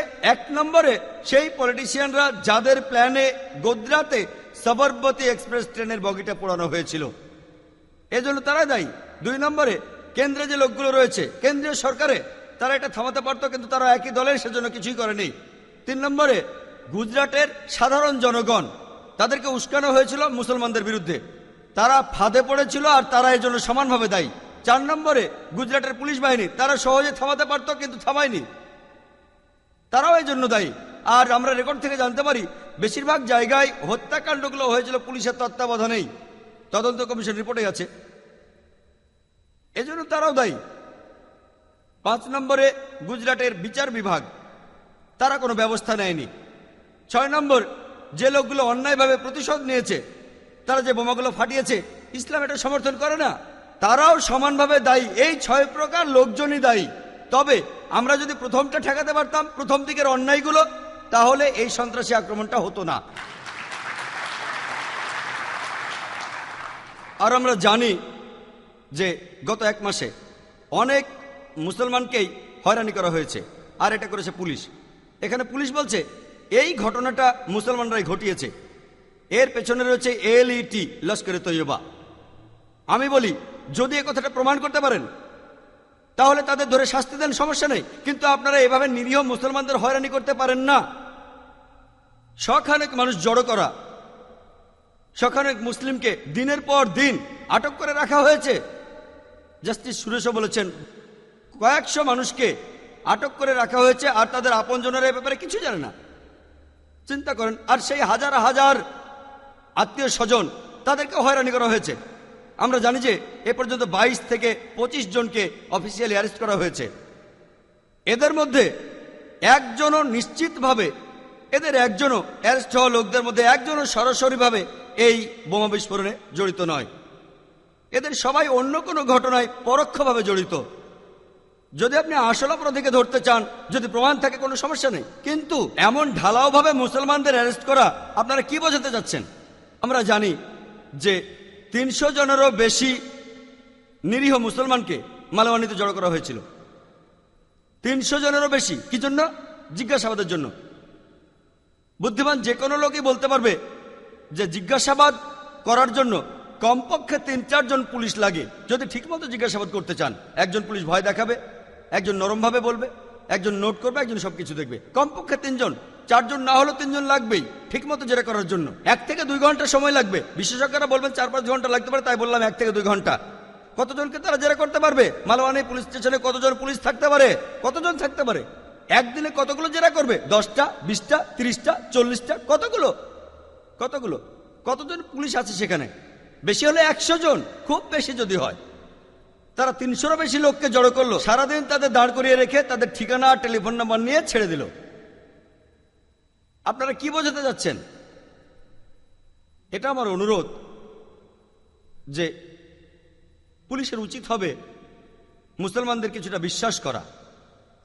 রিসেন্টলি বোমা বিস্ফোরণের পরে অমুসলিম কিছু লোক একটা অনুষ্ঠান করেছিল, মুসলমানও ছিল সেখানে, সন্ত্রাস নিয়ে। একই রকম, তবে অনুষ্ঠানটা করেছিল অমুসলিমরা। একই টপিকটা একটু আলাদা, তবে বিষয়টা ছিল একই।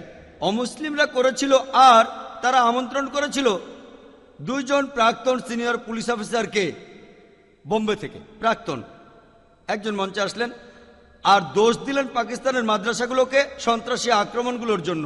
দ্বিতীয় জন এসে দোষ দিলেন ইন্ডিয়ার মাদ্রাসাগুলোকে। বক্তৃতায় তিনি বললেন যে মাদ্রাসাগুলো তো থাকা উচিত কম্পিউটার, ইংরেজি, সমস্যা নেই, আমিও একমত।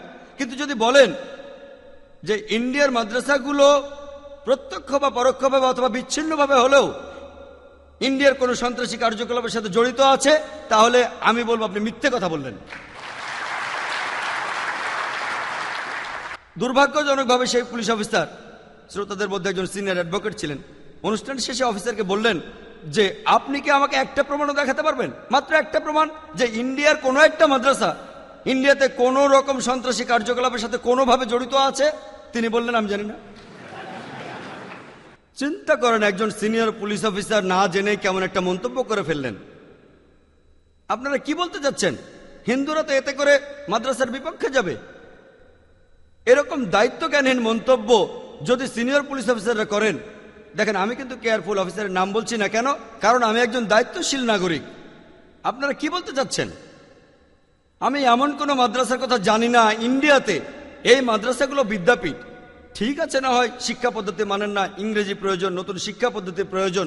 মাদ্রাসার লোকদের সাথে আমিও কথা বলেছি, সেগুলোর উন্নতি প্রয়োজন, উচ্চ শিক্ষা প্রয়োজন, ভালো ইংরেজি আর কম্পিউটারের আমি একমত। কিন্তু যদি বলেন যে মাদ্রাসাগুলো সন্ত্রাসী কাজে জড়িত প্রত্যক্ষ বা পরোক্ষভাবে বা বিচ্ছিন্নভাবে, তাহলে বলবো মিথ্যা বললেন। আসলে হচ্ছেটা কি, আপনারা কি বোঝাতে যাচ্ছেন? আমরা জানি যে কয়েকশো মুসলমানকে আটক করা হয়েছে।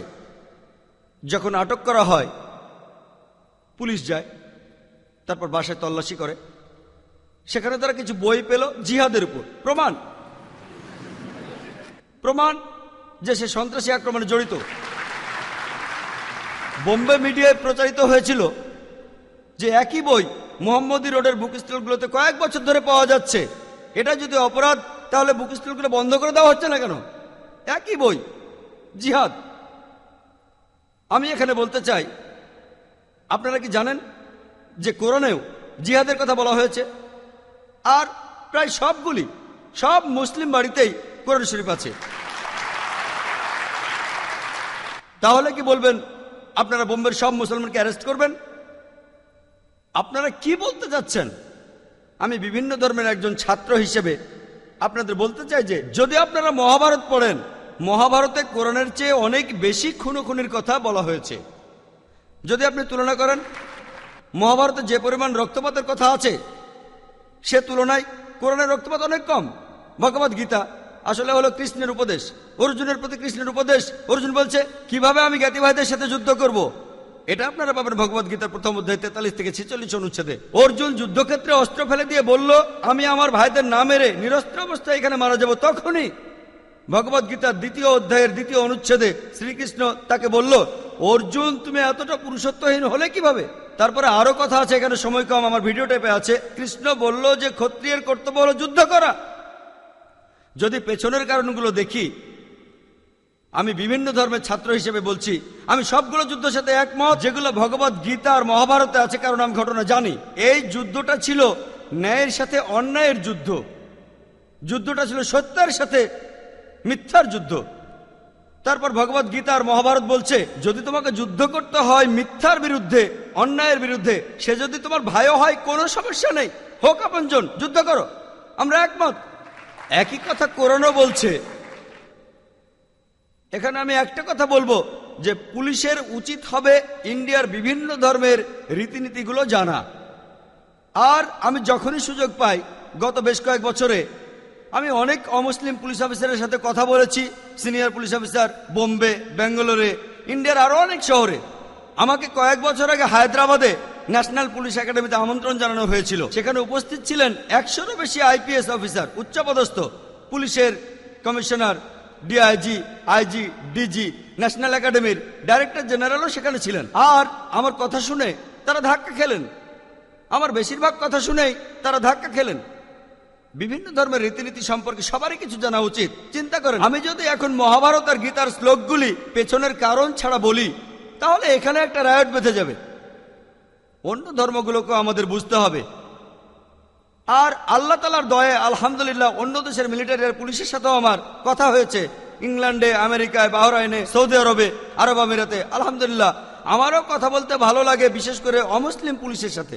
তাদের সাথে পরিচয় করাতে পারি ইসলামের। দুর্ভাগ্যক্রমে ইসলামকে তারা চেনে শুধুমাত্র আন্তর্জাতিক মিডিয়ার মাধ্যমেই। আমি পরে মিডিয়ার ব্যাপারে বলছি।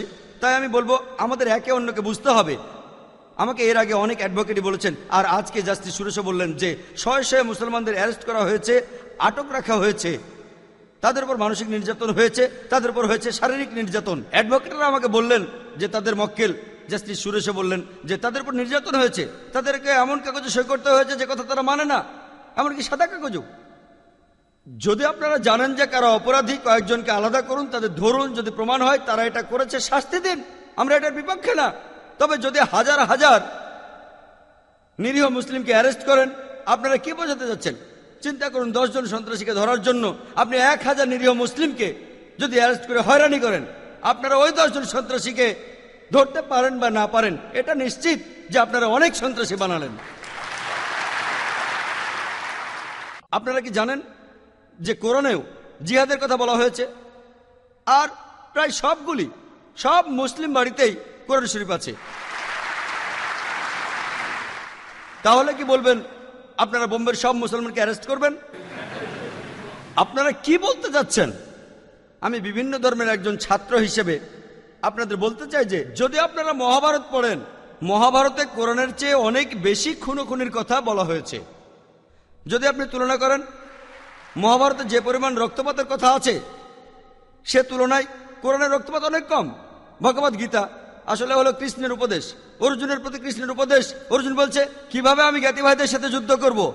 এটা আপনারা পাবেন ভগবদ গীতার প্রথম অধ্যায় 43 থেকে 46 অনুচ্ছেদে। অর্জুন যুদ্ধক্ষেত্রে অস্ত্র ফেলে দিয়ে বলল আমি আমার ভাইদের না মেরে নিরস্ত্র অবস্থায় এখানে মারা যাব। তখনই ভগবদ গীতার 2য় অধ্যায়ের 2য় অনুচ্ছেদে শ্রীকৃষ্ণ তাকে বলল অর্জুন তুমি এতটা পুরুষত্বহীন হলে কিভাবে।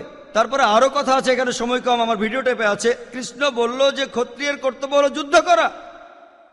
যদি পেছনের কারণগুলো দেখি, আমি বিভিন্ন ধর্মের ছাত্র হিসেবে বলছি আমি সবগুলো যুদ্ধের সাথে একমত যেগুলো ভগবদ গীতা আর মহাভারতে আছে, কারণ আমি ঘটনা জানি। এই যুদ্ধটা ছিল ন্যায়ের সাথে অন্যায়ের যুদ্ধ, যুদ্ধটা ছিল সত্যের সাথে মিথ্যার যুদ্ধ। তারপর ভগবদ গীতা আর মহাভারত বলছে যদি তোমাকে যুদ্ধ করতে হয় মিথ্যার বিরুদ্ধে, অন্যায়ের বিরুদ্ধে, সে যদি তোমার ভাইও হয় কোনো সমস্যা নেই, হোক আপনজন, যুদ্ধ করো, আমরা একমত। একই কথা কোরআনও বলছে। এখানে আমি একটা কথা বলবো যে পুলিশের উচিত হবে ইন্ডিয়ার বিভিন্ন ধর্মের রীতিনীতিগুলো জানা। আর আমি যখনই সুযোগ পাই, গত বেশ কয়েক বছরে আমি অনেক অমুসলিম পুলিশ অফিসারের সাথে কথা বলেছি, সিনিয়র পুলিশ অফিসার, বোম্বে, ব্যাঙ্গালোরে, ইন্ডিয়ার আরো অনেক শহরে। আমাকে কয়েক বছর আগে হায়দ্রাবাদে ন্যাশনাল পুলিশ একাডেমিতে আমন্ত্রণ জানানো হয়েছিল। সেখানে উপস্থিত ছিলেন 100-রও বেশি আইপিএস অফিসার, উচ্চপদস্থ পুলিশের commissioner, DIG, IG, DG, national একাডেমির ডাইরেক্টর জেনারেলও সেখানে ছিলেন। আর আমার কথা শুনে তারা ধাক্কা খেলেন, আমার বেশিরভাগ কথা শুনেই তারা ধাক্কা খেলেন।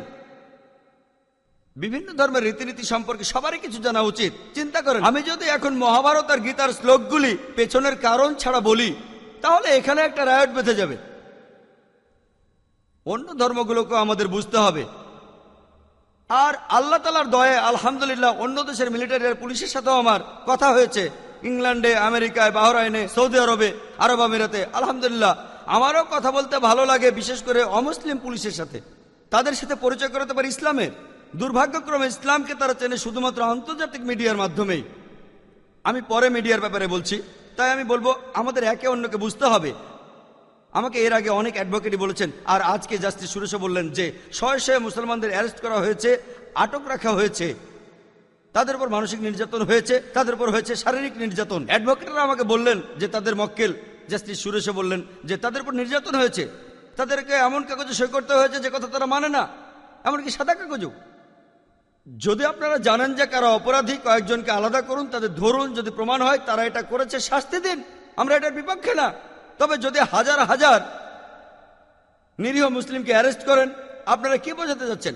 চিন্তা করুন, 10 জন সন্ত্রাসীকে ধরার জন্য আপনি 1000 নিরীহ মুসলিমকে যদি অ্যারেস্ট করে হয়রানি করেন, আপনারা ওই 10 জন সন্ত্রাসীকে ধরতে পারেন বা না পারেন, এটা নিশ্চিত যে আপনারা অনেক সন্ত্রাসী বানালেন।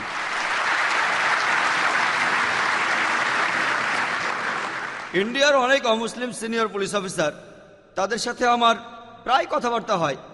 আর বোম্বের একজন পুলিশ অফিসার একদিন বললেন, জাকির ভাই, ডাক্তার জাকির নায়েক, আমি খুব খুশি হব যদি আপনি লেকচার দেন হিন্দি আর উর্দুতে, আপনার লেকচার সবাই বুঝতে পারবে ইন্ডিয়াতে। তখন বলিনি, এই কয়েক বছর আগে আমি বলা শুরু করেছি।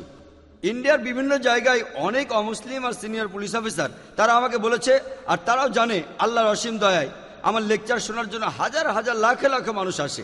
আর আমি যখন কাশ্মীরে গেছিলাম, আর যেহেতু আমি ছিলাম অফিসিয়াল গেস্ট, তাই অনেক মন্ত্রী মিনিস্টারের সাথে আমার দেখা করতে হয়েছে। তবে সে সময় কাশ্মীরের গভর্নর ছিলেন সাক্সেনা, তিনি দেখা করতে চাইলেন। আমার হাতে একদম সময় নেই, অমুসলিম, সময় বের করতেই হবে। দুপুরে দাওয়াত ছিল, সময় পেলাম না, তাই সকালে গেলাম। কাশ্মীরের গভর্নর সাক্সেনা, তিনি আগে ছিলেন আর্মিতে, ওনার র্যাঙ্কটা আমার খেয়াল নেই, সম্ভবত কর্নেল, মেজর বা অন্য কোনো উঁচু র্যাঙ্ক। আমরা দুজনে কাশ্মীরের অনেক বিষয় নিয়ে কথা বললাম। কয়েক বছর পর তিনি মহারাষ্ট্রের রাজধানী বোম্বেতে আসলেন, এবারও দেখা করতে চাইলেন। আমাকে রাজভবনে ডেকে পাঠালেন, গভর্নরের বাসভবন। আমিও দেখা করতে গেলাম। তিনি বললেন, ডাক্তার জাকির নায়েক, কাশ্মীরে আপনার লেকচারের যে প্রভাব আর আপনাকে মানুষ যেভাবে মেনে চলে, আমরা চাই আপনি আবার আসেন। আমরা চাই আপনি কাশ্মীরে টেলিভিশনে অনুষ্ঠান করেন, রেডিওতে অনুষ্ঠান করেন। তখন আমি প্রশ্ন করলাম, আপনার কি মনে হয় আমার লেকচারে কোনো কাজ হবে? আমি জানি যে এমন কোনো আয়াত নেই পবিত্র কোরআনে যেখানে নিরীহ মানুষ হত্যা করাকে সমর্থন করা হয়েছে। এমনকি হযরত মুহাম্মদ সাল্লাল্লাহু আলাইহি ওয়াসাল্লামের কোনো হাদিস হয়ে কথা বলা হয়নি যে আপনি নিরীহ মানুষ মারতে পারেন। এমনকি আপনার উপর যারা অবিচার করে সেই ধর্মের হলেও না। এটা আমি জানি, আমি বলতেও পারবো। কিন্তু এর পাশাপাশি অনেক নিরীহ মুসলমান প্রায় হয়রানির শিকার হচ্ছে। পুলিশ আমাদের বলছে যে এই সব কিছুর পেছনে রয়েছে LET, লস্করে তৈয়বা। তর্কের খাতিরে আমি এটা মেনে নিলাম। আর পুলিশের কথাই বলছে যে স্থানীয় লোকজন এটার সাথে জড়িত আছে, না হলে এই বোমা বিস্ফোরণগুলো হতোই না। এটাও মেনে নিলাম। চিন্তা করেন, সবাই যদি লস্করে তৈয়বার সাথে জড়িত থাকে আর আপনি যদি হাজারটা মানুষ ধরে জিজ্ঞাসাবাদ করেন, তারা সঙ্গে সঙ্গে নতুন রিক্রুট পাবে। সঙ্গে সঙ্গে তাদের উপর অত্যাচার করেন, সঙ্গে সঙ্গে রিক্রুট। এমনকি পুলিশও লস্করে তৈয়বাকে হেল্প করছে। দয়া করে আমাকে ভুল বুঝবেন না। আমি চাই না আমাকে ভুল বুঝলে হয়তো আমাকে অ্যারেস্ট করতে আসবেন আপনারা। আপনারা কি বোঝাতে চাচ্ছেন? চিন্তা করুন, ধরুন আমি মেনে নিলাম যে আপনার অনুমানটাই ঠিক, লস্করে তয়বার সাথে জড়িত আর স্থানীয় লোকজনও আছে, কিন্তু আপনাদের উচিত মুসলমানদের কিছুটা বিশ্বাস করা। কিন্তু এভাবে হাজার হাজার মুসলিমকে এক জায়গায় জড়ো করা, আমরা জানি, আমরা বুঝি যে অপরাধীদের ধরাটা খুবই কঠিন। বিশেষ করে এই বিস্ফোরণটা ঘটানো হয়েছে নিখুঁতভাবে, একেবারে নির্ভুলভাবে। এর পেছনে দক্ষ লোক ছিল। পুলিশের ভাষ্য অনুযায়ী আমরা জানি এটা খুবই কঠিন। আপনাদের অবস্থা বুঝতে পারি, কিন্তু তার অর্থ এই না জিজ্ঞাসাবাদ করার জন্য আপনারা কিছু নিরীহ মানুষকে ধরেন, মেনে নিলাম। কিন্তু হাজার হাজার, আপনারা এখানে কি বোঝাচ্ছেন? আপনার কি মনে হয় আমার লেকচারে কাজ হবে? খুব বেশি হলে আমার কথাগুলো শুনবে 2-3%, 5%, তার বেশি না। আমাদেরকে এই সমস্যার সমাধান করতে হবে। এখানে মূল কারণটা কি? আর পুলিশের উচিত হবে মানুষের বিশ্বাস অর্জন করা। যদি এই বিশ্বাসটা না থাকে তাহলে তারা কিভাবে সন্ত্রাস ঠেকাবে? যদি আপনি শ্রদ্ধা পেতে চান, অন্যকে শ্রদ্ধা করুন। তবে অনেক ভালো পুলিশ অফিসাররা আছেন, আমার অনেক বন্ধু অ্যাডভোকেট আর লয়ার, তারা আমাকে বলেছেন যে ভালো পুলিশ অফিসাররা আছে যারা মানুষ বিপদে পড়লে সাহায্য করেছে। কিছু কিছু পুলিশ অফিসার আসলেই খুব ভালো, মানুষ বিপদে পড়লে সাহায্য করেছে। কিন্তু সাধারণভাবে, ও আপনার দাড়ি আছে, দাড়ি রেখেছেন কেন? আপনি প্যান্ট পরেছেন গোড়ালির উপরে, এভাবে পরেছেন কেন? মাথায় টুপি আছে, যেন এরকম কোনো একটা নিয়ম আছে যে সন্ত্রাসীদের দাড়ি থাকতে হবে আর তারা প্যান্ট পরবে গোড়ালির উপরে, মাথায় টুপি। তাহলে তো আমি 1 নম্বর সন্ত্রাসী। এই যে প্যান্ট পরে গোড়ালির উপরে, আমার মাথায় টুপি, মুখে দাড়ি। আপনারা কি বোঝাতে যাচ্ছেন? আপনাদের আসলে জানতে হবে, ইসলাম ধর্মটাকে আপনাদের বুঝতে হবে। একই কথা, আমি চাই না পুলিশের কেউ ভুল বুঝুক আমাকে। আমি মুসলমানদের বলি যে নিরীহ মানুষকে মারা অন্যায়। অনেক মুসলমানই আমার সাথে একমত নয়। কোরআন এটা নিন্দা করে, আমাদের নবীজিও নিন্দা করেন। নিরীহ মানুষ হত্যা করার কোনো যুক্তি আপনি পাবেন না। আমি সত্যি কথাই বলবো, আর একই সাথে আমি সত্যি কথা বলবো পুলিশকে উদ্দেশ্য করে। আশা করি তারা এই অবস্থাটা বুঝবে। আর জুলিও রোবেরের কথা অনুযায়ী, ওনার লেখাটা হিন্দুস্তান টাইমসে ছাপা হয়েছিল সম্ভবত 9 সেপ্টেম্বরের কাগজে। তিনি বলেছেন যে যত বেশি নিরপরাধ লোককে অ্যারেস্ট করা হচ্ছে, সফল হওয়ার সম্ভাবনা ঠিক ততটাই কমে যাচ্ছে। যত বেশি নিরীহ লোককে অ্যারেস্ট করবেন, আসল অপরাধীদের ধরতে পারার সম্ভাবনা ততটাই কমে যায়। 2006 সালের 2রা সেপ্টেম্বর বোম্বের পুলিশ কমিশনার AN রায় একটা ভালো কাজ করেছিলেন। তিনি প্রায় 100 খানেক মুসলিম নেতাদের একটা চিঠি দিয়েছিলেন। তিনি বলেছিলেন যে তদন্ত নিরপেক্ষভাবে হচ্ছে, মুসলিমদের হয়রানি করা হচ্ছে না। আমিও ওনার একটা চিঠি পেয়েছি। তিনি আরো বলেছেন যদি আমাদের কিছু জানার থাকে, প্রশ্ন থাকে, তাহলে যেন তার সাথে কথা বলি, আলোচনা করি। এটা আসলে ভালো পদক্ষেপ। চিঠিটা কয়েকদিন আগে এসেছে, সম্ভবত 1 সপ্তাহ আগে। আমি আশা করি এটা যেন শুধুমাত্র লোক দেখানো না হয়, নিরীহ মুসলমানদের যেন আসলেই হয়রানির শিকার হতে না হয়। আপনারা যদি সত্যি বিশ্বাস অর্জন করতে চান, তাহলে চেষ্টা করুন যেন মুসলমানদের বিশ্বাসটা অর্জন করা যায়। আর একমাত্র তখনই আপনারা আসলে অপরাধীদের ধরতে পারবেন। আর যদি অপরাধীদের ধরতে পারেন, তারা যেই হোক, অবশ্যই তাদের শাস্তি হওয়া উচিত। আমরা জানি যে কর্তৃপক্ষ, তারা আমাদের বলে যে কেন বেশিরভাগ মুসলমানদের ধরা হচ্ছে। এখানে তারা যুক্তি দিয়েছিল যে যদি আমরা ভালোভাবে দেখি যে পাঞ্জাবের সন্ত্রাসের ঘটনায় গ্রেপ্তারকৃতদের বেশিরভাগ তারা হলো শিখ। উলফার ক্ষেত্রে আসামে বেশিরভাগ লোক হিন্দু, তামিলনাড়ুতে এলটিটিই তারাও হিন্দু, আর একইভাবে বোম্বেতে, কারণ আমরা বেশিরভাগ মনে করি যে এখানে পাকিস্তান আর কাশ্মীর আছে, তারা হবে মুসলিম। তর্কের খাতিরে আপনার কথা মেনে নিলাম। যদি পাঞ্জাবে কোনো সন্ত্রাসী আক্রমণ হয়, পাঞ্জাবের বেশিরভাগ মানুষ হলো শিখ, তাই শিখদের অ্যারেস্ট করা হবে, সেটাই স্বাভাবিক। আসামে বেশিরভাগ হিন্দু, তাই হিন্দু অ্যারেস্ট হবে, সেটাই স্বাভাবিক। তামিলনাড়ুতে বেশিরভাগ হলো হিন্দু, এখানেও হিন্দু অ্যারেস্ট হবে, স্বাভাবিক। বোম্বে, এখানে বেশিরভাগ মানুষ কি মুসলমান, মুসলমানরা এখানে সংখ্যালঘু, তাহলে তাদের কেন অ্যারেস্ট করা হচ্ছে? যদি আপনাদের মনে হয় যে কাজটা করেছে কাশ্মীর বিদ্রোহীরা, যদি আপনাদের কাছে প্রমাণ থাকে, আমাদের কোনো আপত্তি নেই। তবে আপনি কি ভাবেন এলটিটি বোম্বেতে আসতে পারে না? উলফারা কি আসতে পারে না বোম্বেতে? শিখরা কি আসতে পারে না বোম্বেতে? আপনারা বলতে পারেন না এই কাজটা অবশ্যই মুসলমানদের, আপনারা বলতে পারেন সম্ভাবনা বেশি, আর যদি প্রমাণ করতে পারেন আমরা মেনে নেব। আপনাদের বলতে চাই যে অপরাধীদের শনাক্ত করুন, যারা এর জন্য দায়ী তাদের ধরে শাস্তি দিন, তবে হাজার হাজার নিরীহ মুসলমানকে হয়রানি করবেন না। আমাদের কাছে অনেক রেকর্ড আছে। Terrorism is not the monopoly of any religion. It is not. মহারাষ্ট্রের এটিএস এর রিপোর্ট অনুযায়ী এই কয়েক মাস আগে 16 জন লোককে অ্যারেস্ট করা হয়েছে, যারা একটা উগ্রবাদী হিন্দু দলের সদস্য। তারা 3টা মসজিদে বোমা বিস্ফোরণের সাথে জড়িত ছিল। এর একটা হয়েছিল পার্বণীর মসজিদে, আরেকটা জানলার মসজিদে, আরেকটা পুনাতে, 3টা। আর কিছুদিন আগে 6 এপ্রিলে এক জায়গায় ভুলক্রমে একটা বোমা বিস্ফোরিত হয়। ভুলক্রমে কিছু লোক বোমা বানানোর সময় সেটা ফেটে যায়, মারা যায় 4 জন লোক আর আহত হয় 11 জন। যখন তদন্ত করা হলো তখন দেখা গেল এই লোকগুলোর অনেকেই সেই উগ্রবাদী হিন্দু দলের সদস্য। আর পুলিশ জানতে পারলো যে প্ল্যানটা ছিল তারা মসজিদ আক্রমণ করবে শিখদের ছদ্মবেশে। ঘটনাটা কয়েকদিন আগের। আর তখন মুসলমান আর শিখদের মধ্যে একটা গোলমাল চলছিল। একটা শিখ মেয়ে আর একটা মুসলিম ছেলে বিয়ে করেছিল, এটা নিয়ে উত্তেজনা। তারা শিখদের ছদ্মবেশে এই কাজটা করে একটা ফায়দা লুটতে চেয়েছিল। এমন ঘটনার কথাও জানি যেখানে হিন্দুরা আক্রমণ করেছে, তাদের মাথায় টুপি মুখে দাড়ি। তাই বলতে পারবেন না যে এখানে অবশ্যই মুসলমান জড়িত। হতে পারে, সম্ভাবনা বেশি, আমি অস্বীকার করছি না। এই তো কয়েক মাস আগে শুক্রবারে 8ই সেপ্টেম্বর 4টা বোমা ফেটেছিল মালেগাঁওতে। একটা ফেটেছিল মসজিদের সামনে আর একটা কবরস্থানের সামনে।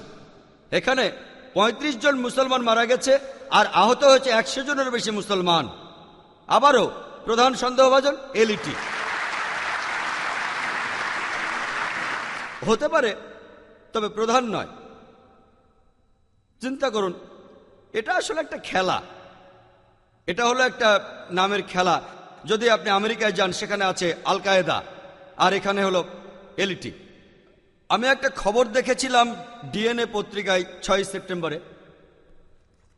ভদ্রলোকের নাম হলো জোসেফ। তিনি বলেছেন যে পররাষ্ট্র বিশেষজ্ঞরা বলেন যে খুব বেশি কাদা ছোড়াছুড়ি করলে সমস্যার সমাধান হয় না, আসল অপরাধীও কখনো ধরা পড়ে না। আপনারা ঠিকভাবে তদন্ত করুন, যদি তাদের ধরতে পারেন তাহলে তাদের শাস্তি দিন। তারা যেই হোক না কেন, তারা হোক মুসলিম বা অমুসলিম, তারা হোক কাশ্মীরি বিদ্রোহী অথবা পাকিস্তানি, হোক উলফা অথবা এলটিটি, যদি প্রমাণ হয় তারা জড়িত ছিল, অবশ্যই শাস্তি হওয়া উচিত। আমি এখানে কোনো সন্ত্রাসী কাজকে সমর্থন করছি না, একেবারেই না। তবে আপনাদের সবার আগে যে জিনিসটা করা উচিত, বুঝতে হবে এই তদন্তগুলি হওয়া উচিত নিখুঁতভাবে। দেশের মানুষকে বিশ্বাস করাতে হবে। এসবের পেছনে আরেকটা কারণ হলো মিডিয়া, বিশেষ করে সেই মিডিয়া যেটা নিয়ন্ত্রণ করে পলিটিশিয়ানরা। এদের ব্যাপারে সাবধান হতে হবে। আর এই মিডিয়া সবসময় যেটা করে, সাদাকে কালো, দিনকে রাত বানায়, নায়ককে ভিলেন আর ভিলেনকে নায়ক, এটা তারা প্রায় করে থাকে। আমার ভিডিও ক্যাসেট দেখবেন, এর অনেকগুলো উদাহরণ দিয়েছি। তবে ইন্ডিয়ায় আমাদের ভাগ্য ভালো যে এখানে জনপ্রিয় মিডিয়াগুলো পলিটিশিয়ানরা নিয়ন্ত্রণ করে না। আর আমরা দেখি যে এই মিডিয়া সত্যি খবরটা আমাদের জানাচ্ছে। হতে পারে সেটা গুজরাটের রায়ট, 93 সালের বোম্বে রায়ট, অথবা আজকেও নিরীহ মুসলমানরা হয়রানির শিকার হচ্ছে। এখানে মিডিয়া বলতে নিউজ পেপার, টিভি চ্যানেল, তারা আমাদেরকে সত্যি খবরটা জানিয়ে আসছে কোথায় কি ঘটছে। একেবারে পুরোটা না, মাঝে মধ্যে তারা এমন খবর প্রচার করে যেটা খুব চাঞ্চল্যকর। এমন খবর পেলে তারা চেক না করেই চালিয়ে দেয়। চাঞ্চল্যকর খবর ছাপিয়ে দাও। তবে সামগ্রিকভাবে আমাদের মানতে হবে যে আমাদের মিডিয়া এখনো সৎ। আমি মুসলিম মিডিয়ার কথা বলছি না, অমুসলিম মিডিয়ার কথা বলছি।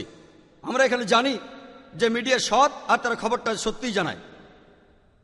তবে সাবধান থাকতে হবে ওই মিডিয়ার ব্যাপারে যেটা পলিটিশিয়ানরা নিয়ন্ত্রণ করে। আর আমি যদি আপনাদের ইন্ডিয়ার বিচার বিভাগ সম্পর্কে বলি, ইন্ডিয়ার সাধারণ মানুষ, বিশেষ করে মুসলিম ভিকটিমরা, ইন্ডিয়ার বিচার বিভাগের উপর আমাদের আস্থা আছে।